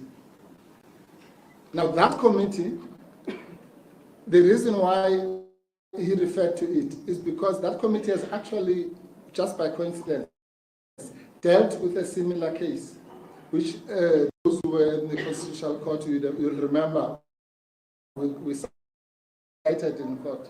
It's a case of a gentleman called Disanayake, who, just by coincidence, was denied in Sri Lanka the opportunity to stand as a member of parliament on the basis of, guess what? Contempt of court. So it's a case that's actually on all fours. And that court, the United Nations Human Rights Committee, found that the government of the state of Sri Lanka was wrong to deny Mr. Disanayake his right to be a member of parliament on the basis of having been convicted for contempt of court. And it found that that is a violation of Articles 9, 14, and 25 of the Charter, or what is known as the ICCPR. Now, so that's that avenue that is being explored. But secondly, I might just tell you, there's a gentleman called Reino de Beer who filed papers in the Constitutional Court, which demonstrated that he has taken a separate case on behalf of former President Zuma, against his incarceration in the first place in the African Court for Human Rights. And I'm not his spokesperson, he'll speak for himself, but I can tell you this, which is the most interesting that nobody seems to know, that in that case, the state of South Africa made submissions which said that, no, this is, this is water under the bridge and so on and so on, and the case should be kicked out. And that court found in favor of former President Zuma. So that case is still alive. I think there are protocols where you cannot get into public details about what happens in that court. But I can tell you that much, that that case is still alive. So when we talk about international fora, we're talking about the African Court that I mentioned before, or rather the Human Rights Committee, and any other such forum. The bottom line is that the former president does not accept that interpretation that was given by the Constitutional Court. And when we say local and international remedies, there are other remedies, there's rescission, there's all sorts of things. So all that will be considered and then presented to the clients, and then they will choose which route they want to follow, if any. We might come back saying there's no route, but if we give the routes, it will be those that I've just mentioned. Thank you. Sorry. Yeah. I think there's yes. Okay. Sorry, Comrade Musa. Ubaba wanted to add on to the. And I'm sorry because I've got the flu. Yes. But I thought I should just make some comment on one point.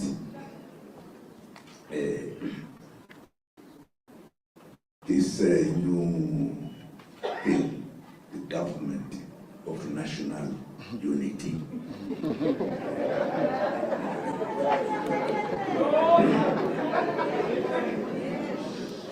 This actually is meaningless. I don't know what it means.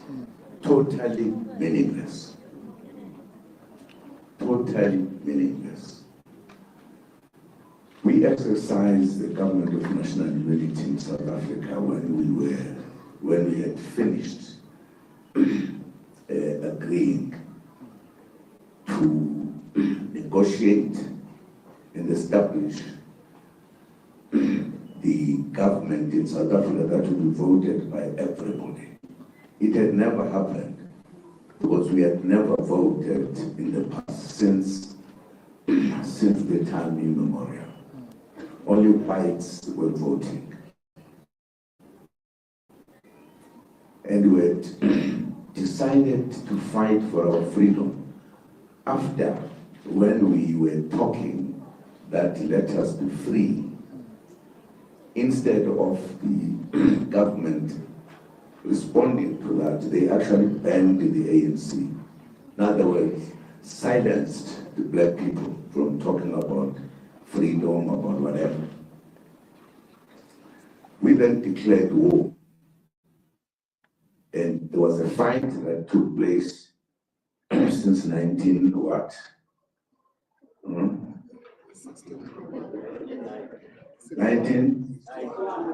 61.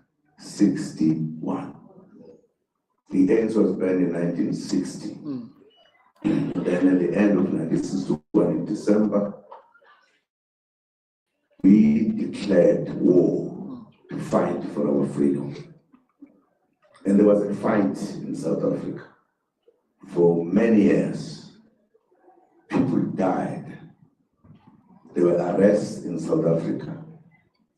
And some were even sentenced to life imprisonment.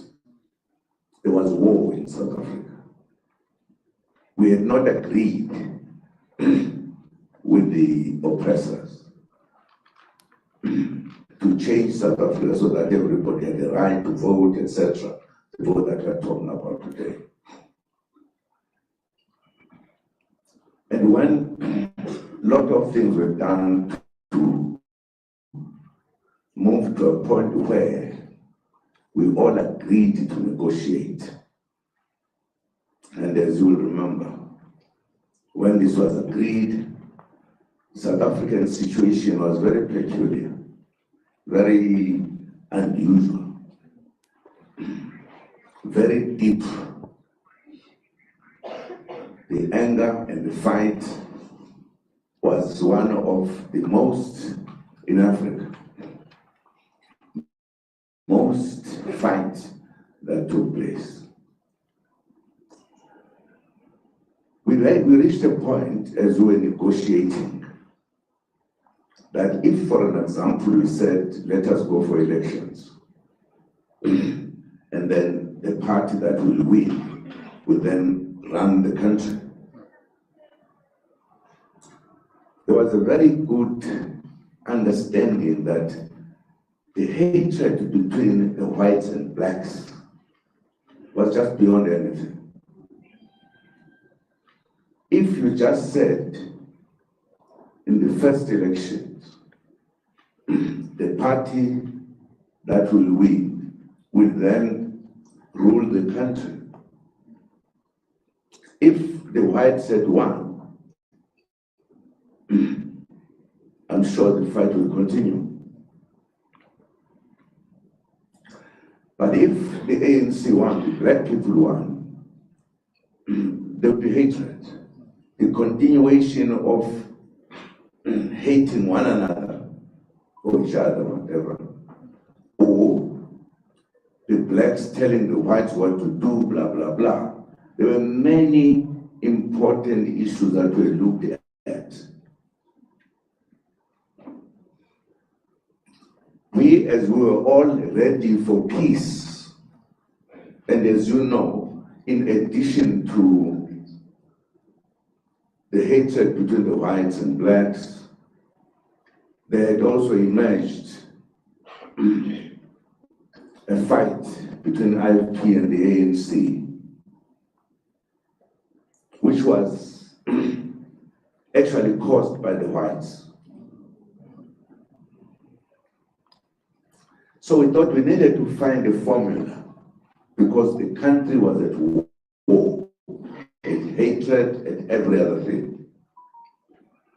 Therefore, in order for us to come to a point where there would be no problems between us, we thought we needed the first 5 years not to be ruled by one party only, because there was a problem in the country. People were fighting. There was everything that you could think of terrible. We then decided, I think I was there, was I not? Okay, am I right? We decided that for that first period, we need to work together.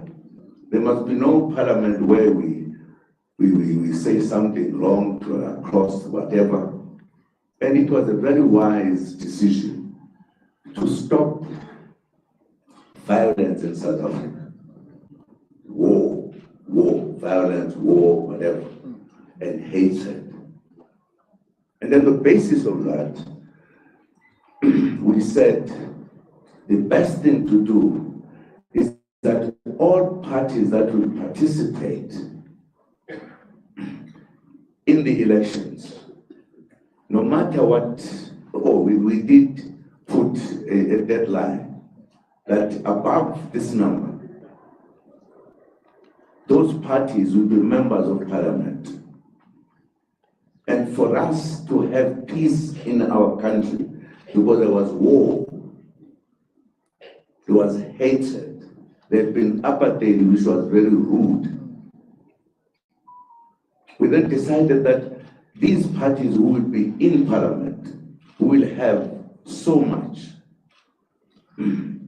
must those parties participate in the first period of the country to ensure that there would be no other war, no anything, so that we can work together rather than in the normal parliamentary things where people fight or argue.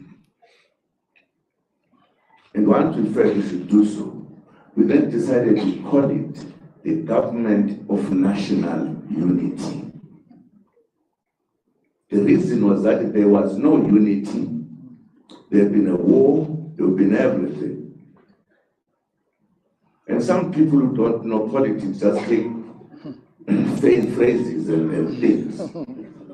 When this time they were faced with a problem of how do you deal with the situation in South Africa, they decide to put our country as if it's at war. We now need to be together so that we can have a government of national unity. That is meaningless, says nothing.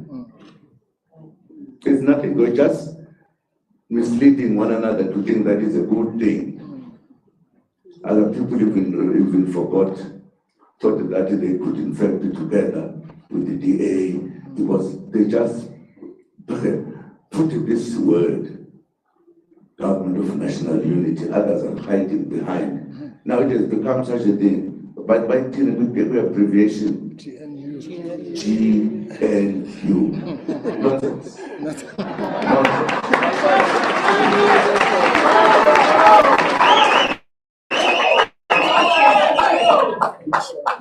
Now, if I was a journalist, I would have written a long article to let people here understand that it's just a fake.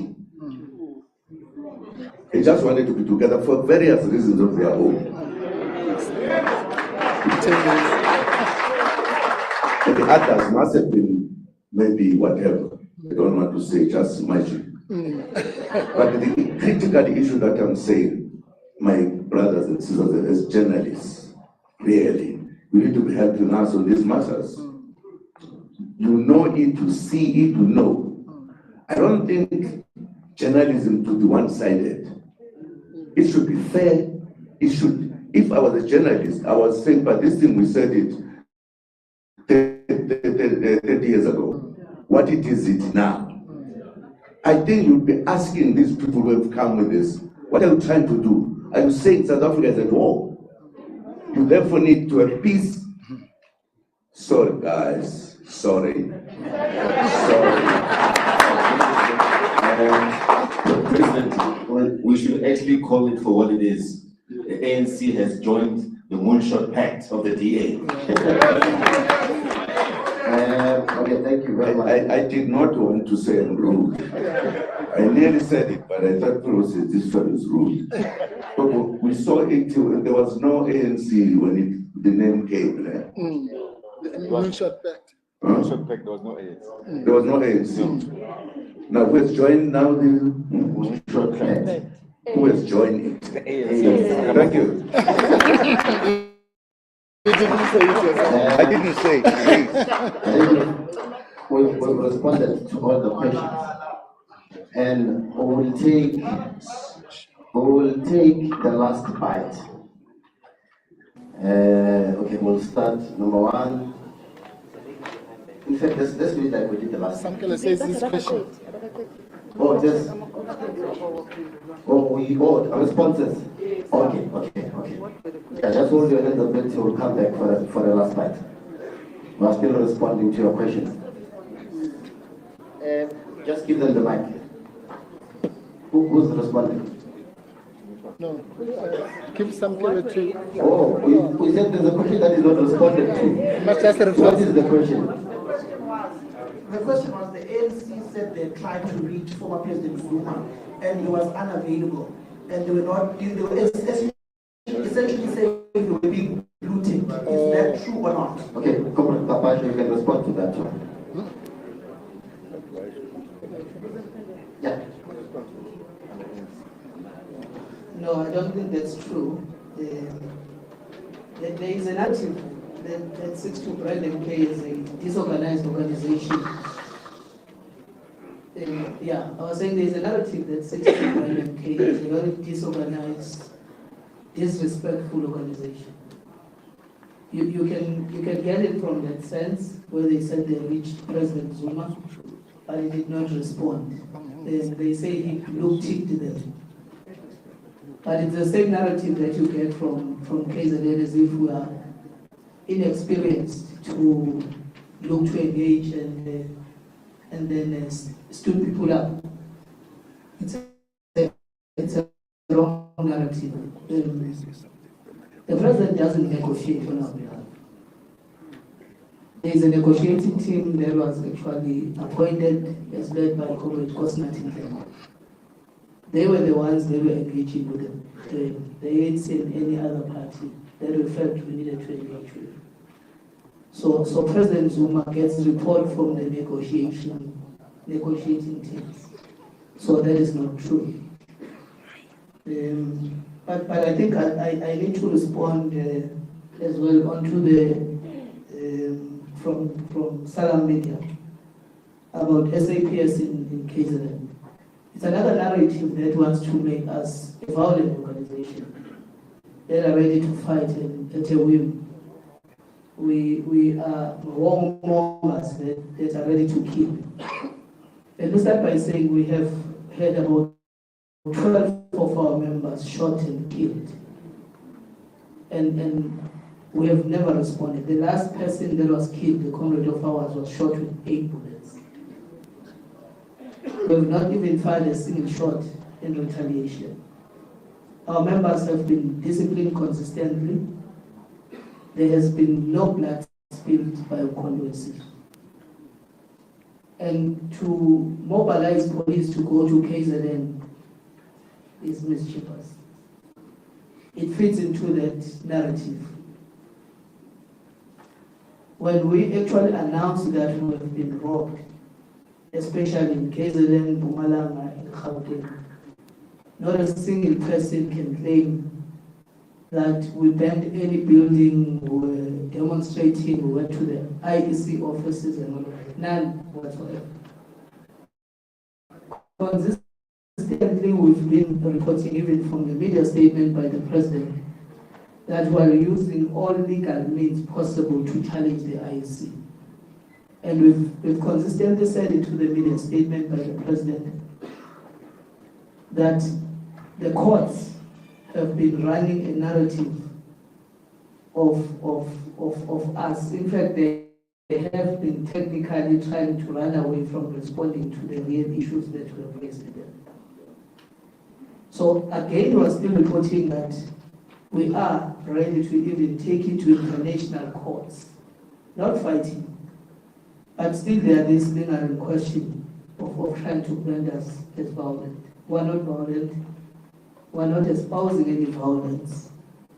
We've called our members to be disciplined, even at the height of the calculations. I think in the midnight, after the announcement was done, even when we called for it to be stopped, we issued a media statement through Comrade Kamulo, Comrade Moses, Comrade Dude at 12 o'clock midnight to make sure that there is peace and calmness and acceptance of the situation, and to wait for leadership to respond accordingly. And this has been part of the process that we're doing. So it's not, the SAPS is just wasting resources of the state. I think you respond. Come this side.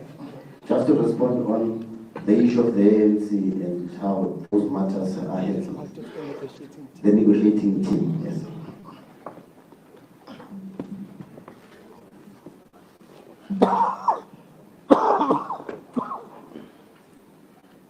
Asibonge kumphathi ohlelo.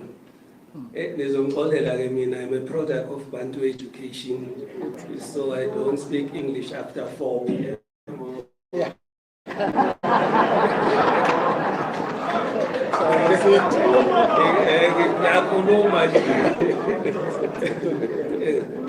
I think I wanted to make 2 inputs. One is pertaining to the question that was raised by Business Day on coalition talks versus litigation. That's the first one. The second one that I wanted to make a contribution is the question of the meetings with the ANC. We have met with the ANC twice. There was a delegation that was led by the SG and the chairperson of the ANC. And we met again with the team that was led by the SG. So the narrative that we didn't make ourselves available for the meeting with the African National Congress is incorrect. That's the first thing that I wanted to respond to. The second issue that I wanted to respond to is that of the coalition talks versus litigation. But before I respond to that, I am tempted, inclined to ask a question. I don't know whether the journalists are asked questions during the media briefing. So I have two questions for the journalists. The first question relates to the seat allocation formula that is applied by the IEC when allocating seats for the national as well as provincial legislatures. I am also energized by the deafening silence on the part of the media when injustices are perpetuated by the IEC. The first thing that pains us as the MK is that if you look at the KZN as an example, the KZN legislature as an example, there is Party X that has been given one seat that they didn't qualify to get. Now, I don't understand whether the media sees that as a betrayal of the voters, because the voters didn't say we want Party X to be in the legislature, because if that was their will, they should have voted for it. Now it's giving a seat in parliament based on an unfair formula used by the IEC. I don't know whether you have ever interrogated that seat calculation formula. The second issue that I wanted to talk to, we have a problem with the IEC. We have extracted from their databases, data sets that our experts have analyzed. And as part of that analysis, it was discovered that there is 9.3 million votes that are unaccounted for. Don't want to get into the merits and demerits of that. That is the terrain of the legal team. That will be ventilated in court because we have to test that in court to say these are our findings. This is not coming from the MK. Those figures are not from the MK, and the analysis was not done by us. It was done by experts. The statistical and mathematical modeling was done by the people who are well versed in that terrain. We have also been advised by the cyber forensic specialists that there were issues with the configuration of the IEC systems.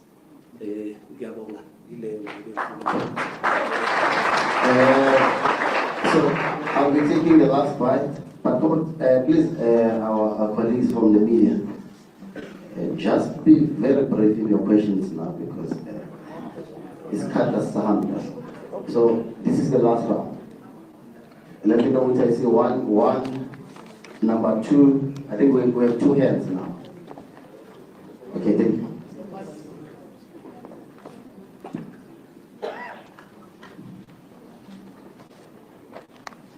Thank you, Rachel Savage from The Guardian. So the Progressive Caucus in the National Parliament, does that mean that the MK will be working with the economic freedom fighters and the other parties that you've mentioned? How many seats does this Progressive Caucus command, and how formal will this arrangement be? Will you all be voting on the same issues? Is there a signed agreement? Any more details on that would be much appreciated. Thank you. Last one. Okay. On the question of seeking revenge against Ramaphosa, is it for the people or is it for personal gain? Number two, who are the young leaders that can be trusted to never betray the NDR after the ANC has abandoned the mission? And then thirdly, on the Afrikaner question, should they get self-determination and what would they need to do to attain that? Okay, I think this is Shamalo Baloy from Urban. I was about to ask who are you? I've noted two hands. And as principled as I am, I'm going to keep it as such. So I'll allow the leadership to respond, then we'll move as we wrap up. What's the mic?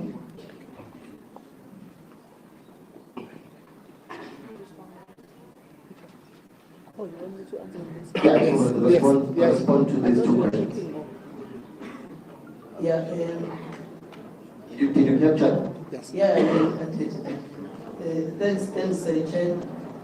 The first one from Madam Guardian. Yes, we will be working with the EFF, and it was announced.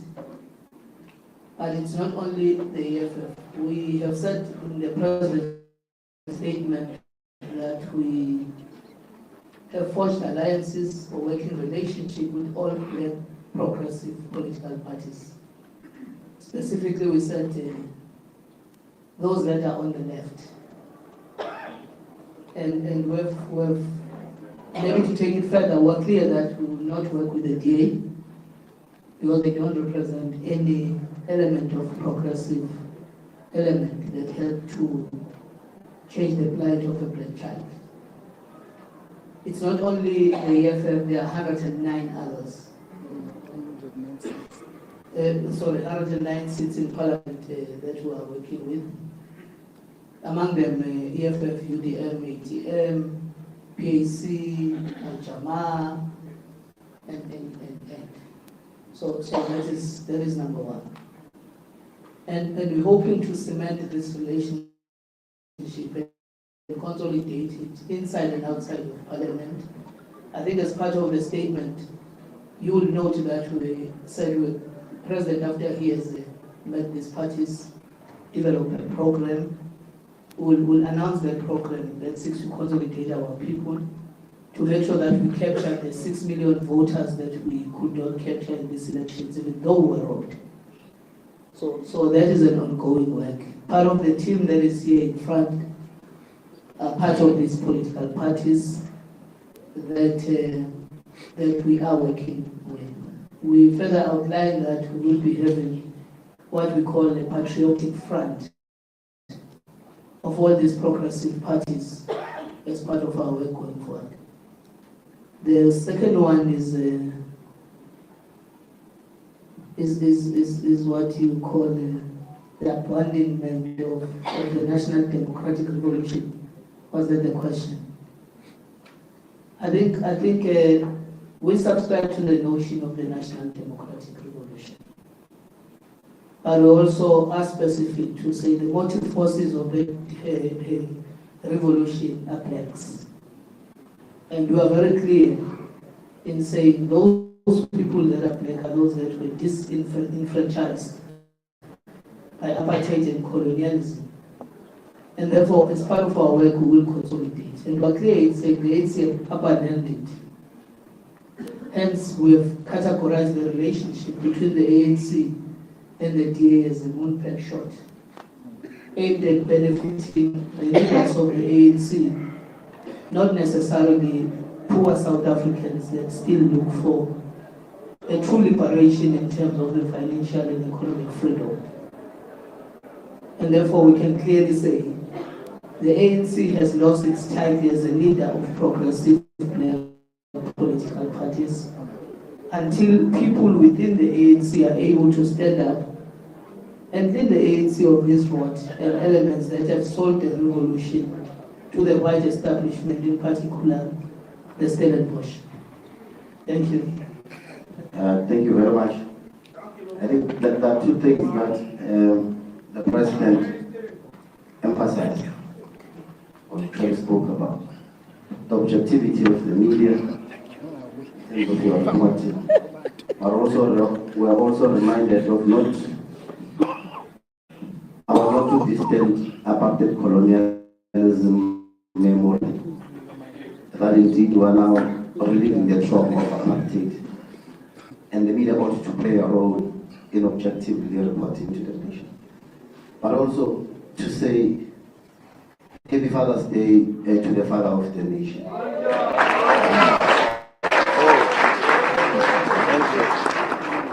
We really appreciate you, Baba. The nation believes in you.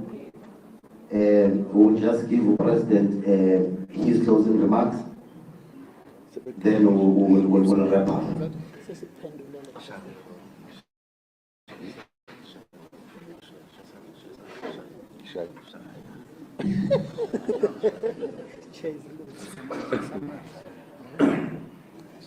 No, thank you, Patrick. Thank you very much indeed. My flu is a bit of a problem. Yeah, we're not going to tell that.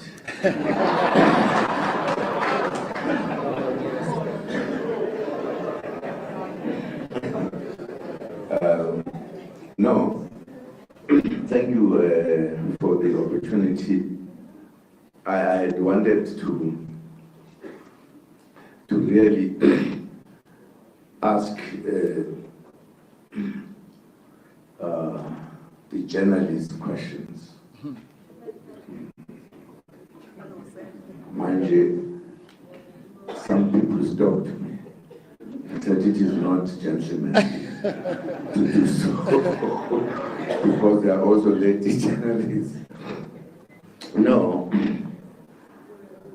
I am very worried. I think these elections have caused more worries to some of us.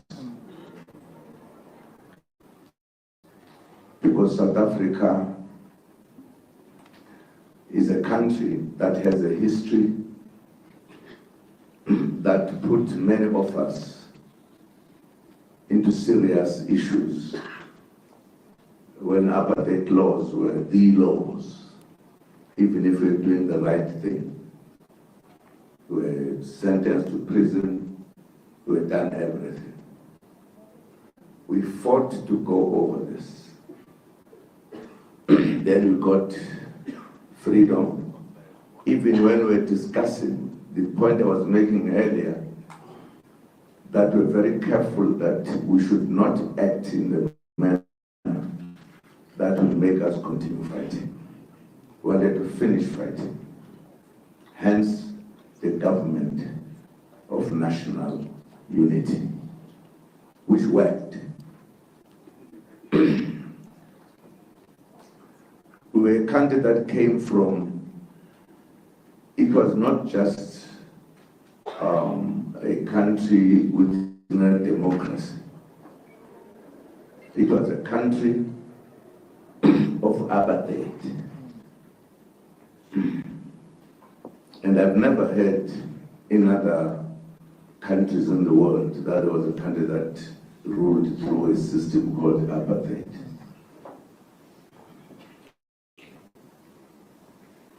And we wanted to practice democracy, freedom, equality, everything.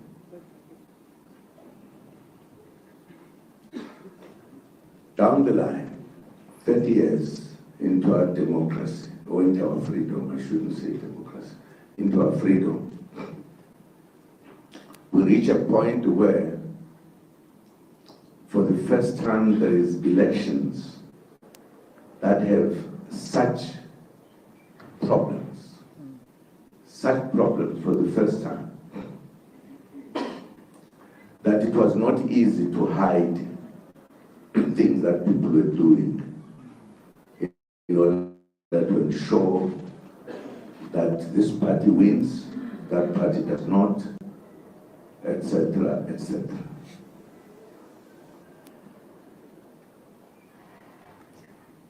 I asked myself when the IEC, when complaints were brought by a big number of political parties, when they were saying, here are our complaints. And as soon as this was said, the IEC immediately organized you guys to send a message that that will never happen. We are doing it tomorrow, come what may.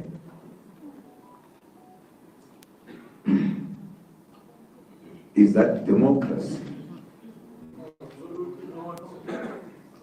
Is how we deal with our people in a democratic country.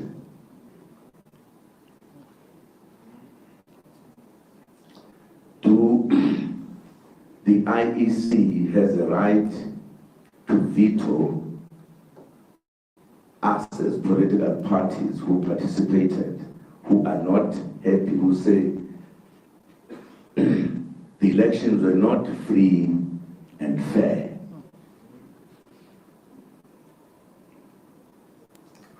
By that time, a number of boxes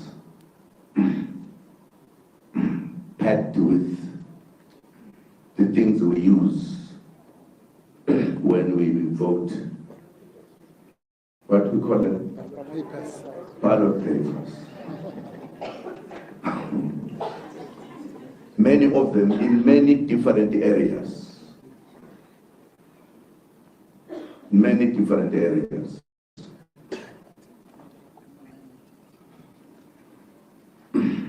In democratic countries, the media is the first to point at the wrong things and point very seriously. Why were you guys so silent?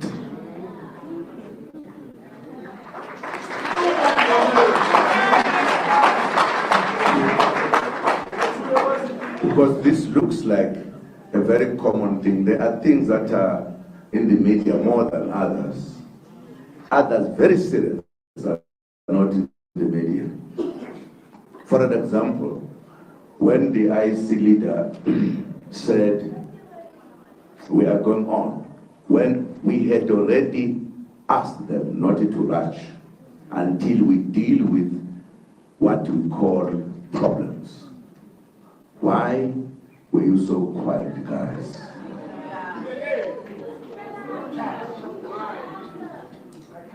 Because we who are generally on the receiving side notice these things. That we are very quick when some of us have been said X, Y, Z. We write pages and pages. But when it is said to other people, you don't see it. Or you quickly, in 10 minutes, forget what they said. Why?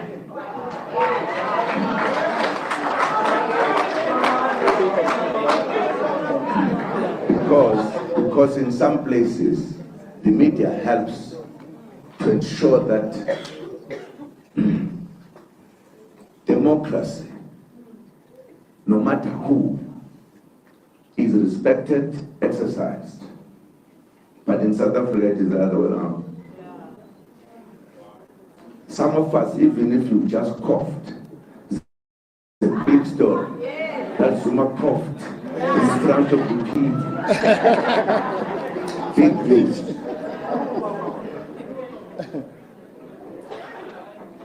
I don't think when courts, for an example, you bring your case, they don't even look at it. They say, sorry, we can't even take it. Because it is our right as citizens. Here, the IEC is where it is because it is employed by us, the country, to help counting and doing it correctly.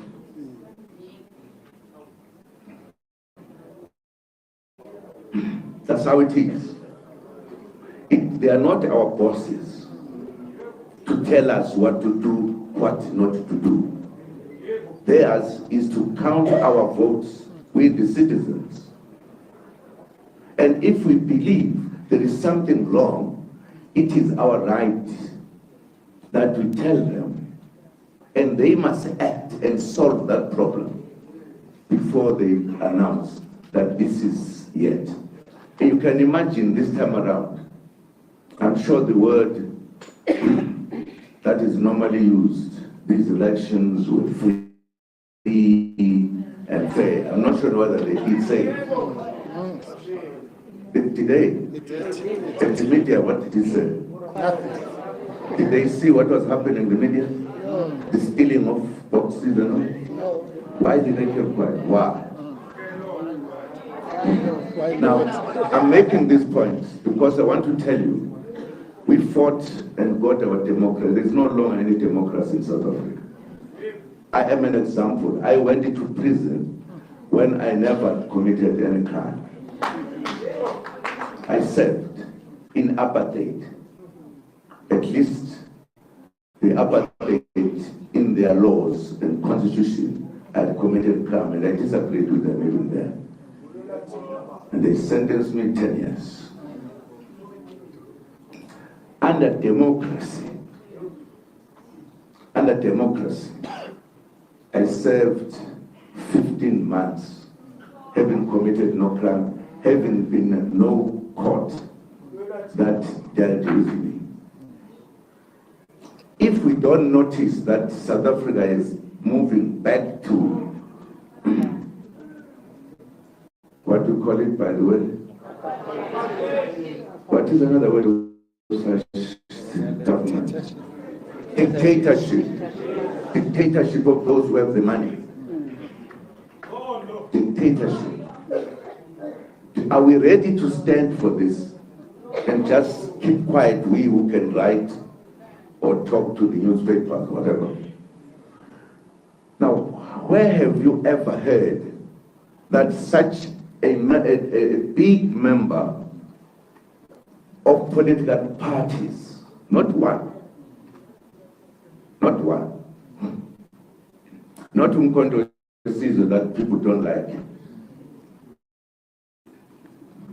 the whole big group of political parties all complaining simultaneously that we are robbed here, we want this to be looked at, and people who are supposed to be helping us, I see, say sorry, we're not doing it.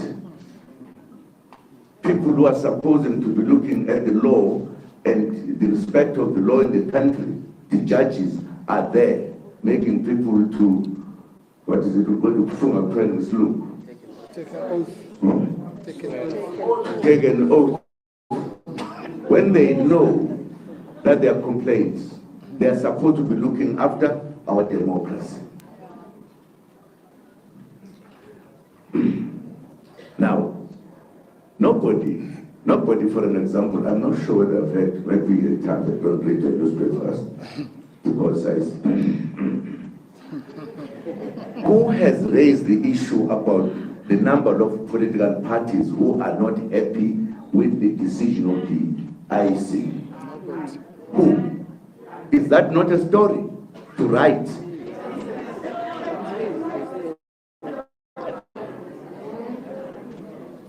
Are you part of the democratic country? Because democracy does not allow such things.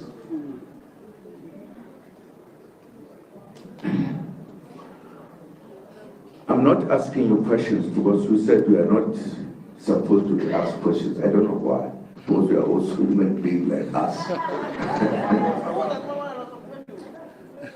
Nah, sengibuzi. Yeah. Sengibuzi mba pendula. for 2 hours. For 2 hours. I mean, you have elections ongoing. Suddenly, the machines have crashed. There's been no investigation from real what you call it? Investigating terrorism.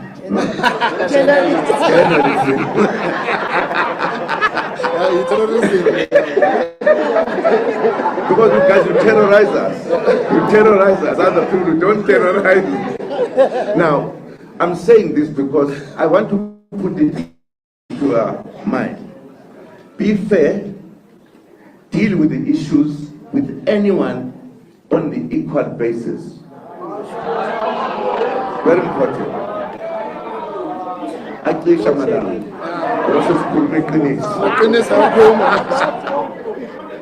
Now, I want to say we are slowly moving towards a situation. There are people in South Africa, if they commit no crime, but they get charged, everything happens. We have an example of a leader of a party this side. What is it? It's called, what is your name, by the way?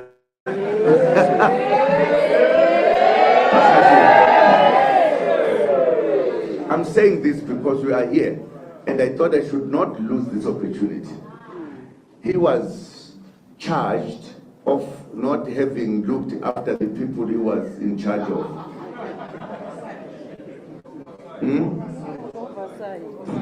Yeah, it's called oversight, but that's what it is in Zulu. Now, the man was waiting to be charged and the trial going on, whatever. Then you have a head of state whose home is found with the mattress full of money. Even his organization does not chase him up, but they chase a man without being found guilty or any evidence. That's how you guys report. And to make it easy, the judges says, no, the man, there's no wrongdoing. Yeah. But everybody who keeps the money above what is, he gets charged, arrested. But others, we have got a democracy that has eyes. There are people they see when they commit, even if they didn't. There are those they don't see, even if they commit crimes. I'm making this point because we are sitting here today. We ought not to be here. IEC should have taken our complaints, which are very heavy and serious. They decide not to do it. In our country, we can do it, no problem. In democratic countries, we cannot do it. Where is democracy? We who fought for democracy feel strong about it. Because we suffered. We went to prison, we went to exile, we were called all names. I don't see why you know exactly what has happened to these elections. Very little reporting about it. That's not democracy.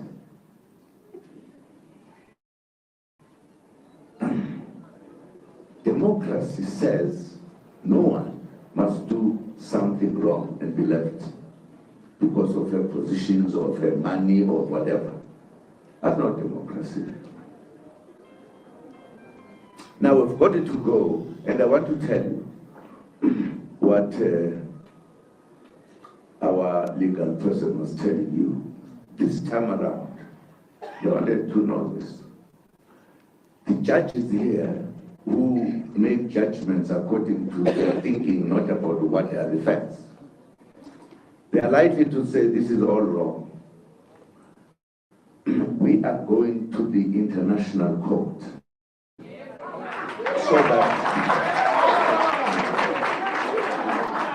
so that this country does not have the South African judges doing so.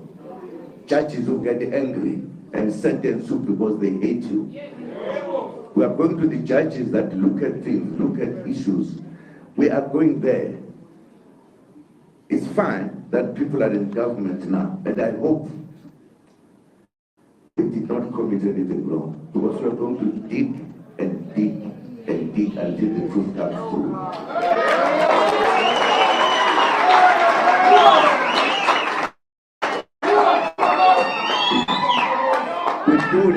We do need to be respected as political parties.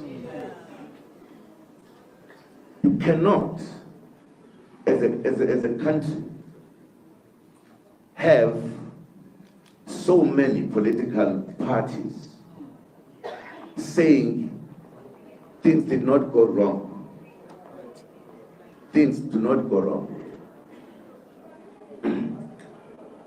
Things went wrong. Things went wrong. Some people say, no, things did not go wrong. Did not go wrong. Now, when I asked on time, those who handle our votes, the IC, don't rush. Because I was giving them a space so that we deal with these complaints until we have final things. Nobody says, I don't accept your complaints. Where do they get that power from?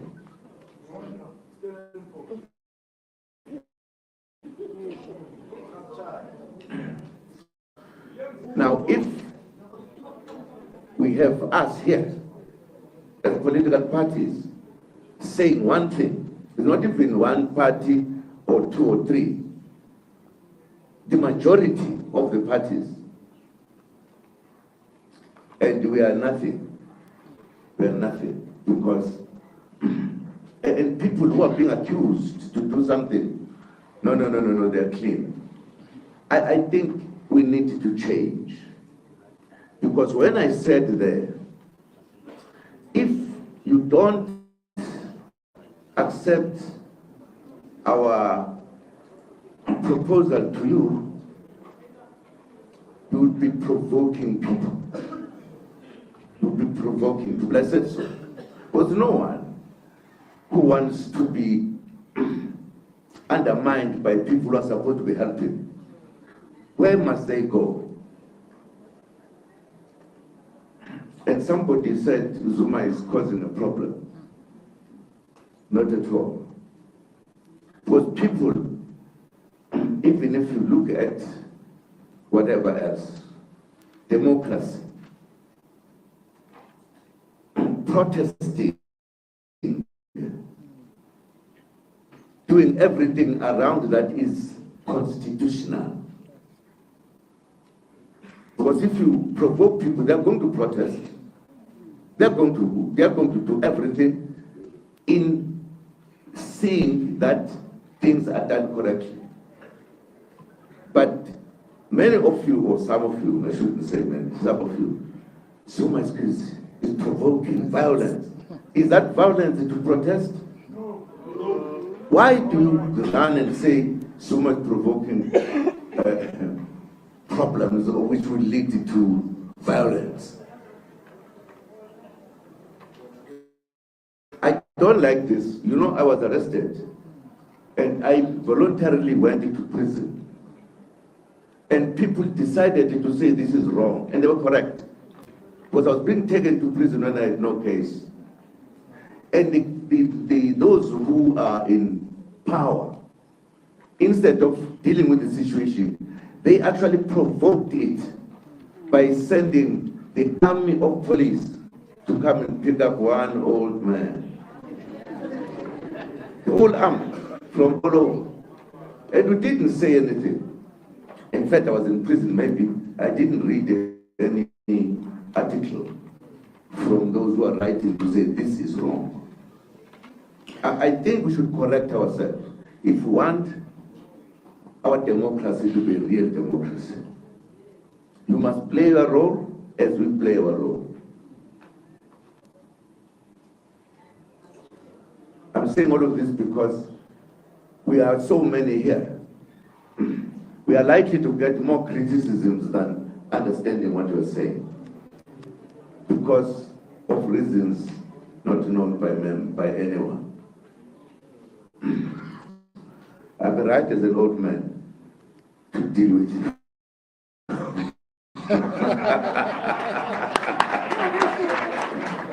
No, Chair, I just wanted to make this point because we are reaching a point in South Africa that can take us just beyond what we need. Because all of us, the media included, we have a right to ensure that you stop wrong things in this country, so that this country becomes a peaceful country. We are together as the parties that are making the complaints. And bear in mind, and it's not, again, it's the first thing you see since the freedom, that political parties come together dissatisfied by how those who are given jobs to do have done it. That in itself must tell you there is something serious. We can't poo-poo it and begin and believe that there's no problem because we are going to keep quiet. No. Let us see the votes properly. We've got many stories about votes. Some banned. You don't even need to listen to what people have to say. There must be a repeat. No. There must be an elections.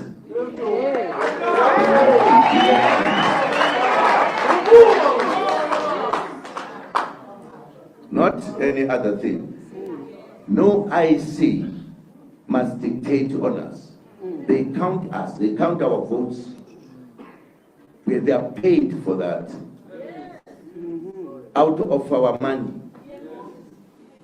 We cannot just be put aside. Don't worry, we don't accept this. Why? If we said to all of us, we don't accept the counting, what will that be? We must respect one another. If we want peace in this country, we all want peace, but you can't say one peace and provoke violence, because we're making people angry. Why do you do so when you're given a job to help?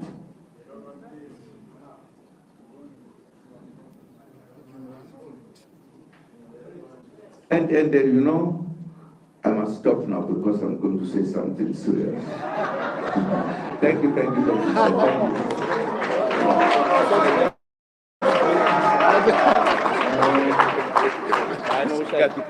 Thank you very much, Comrade President, but also thanks to our colleagues in the media, and also Happy Youth Day and Youth Month. The big question still remains to the media, and it's why.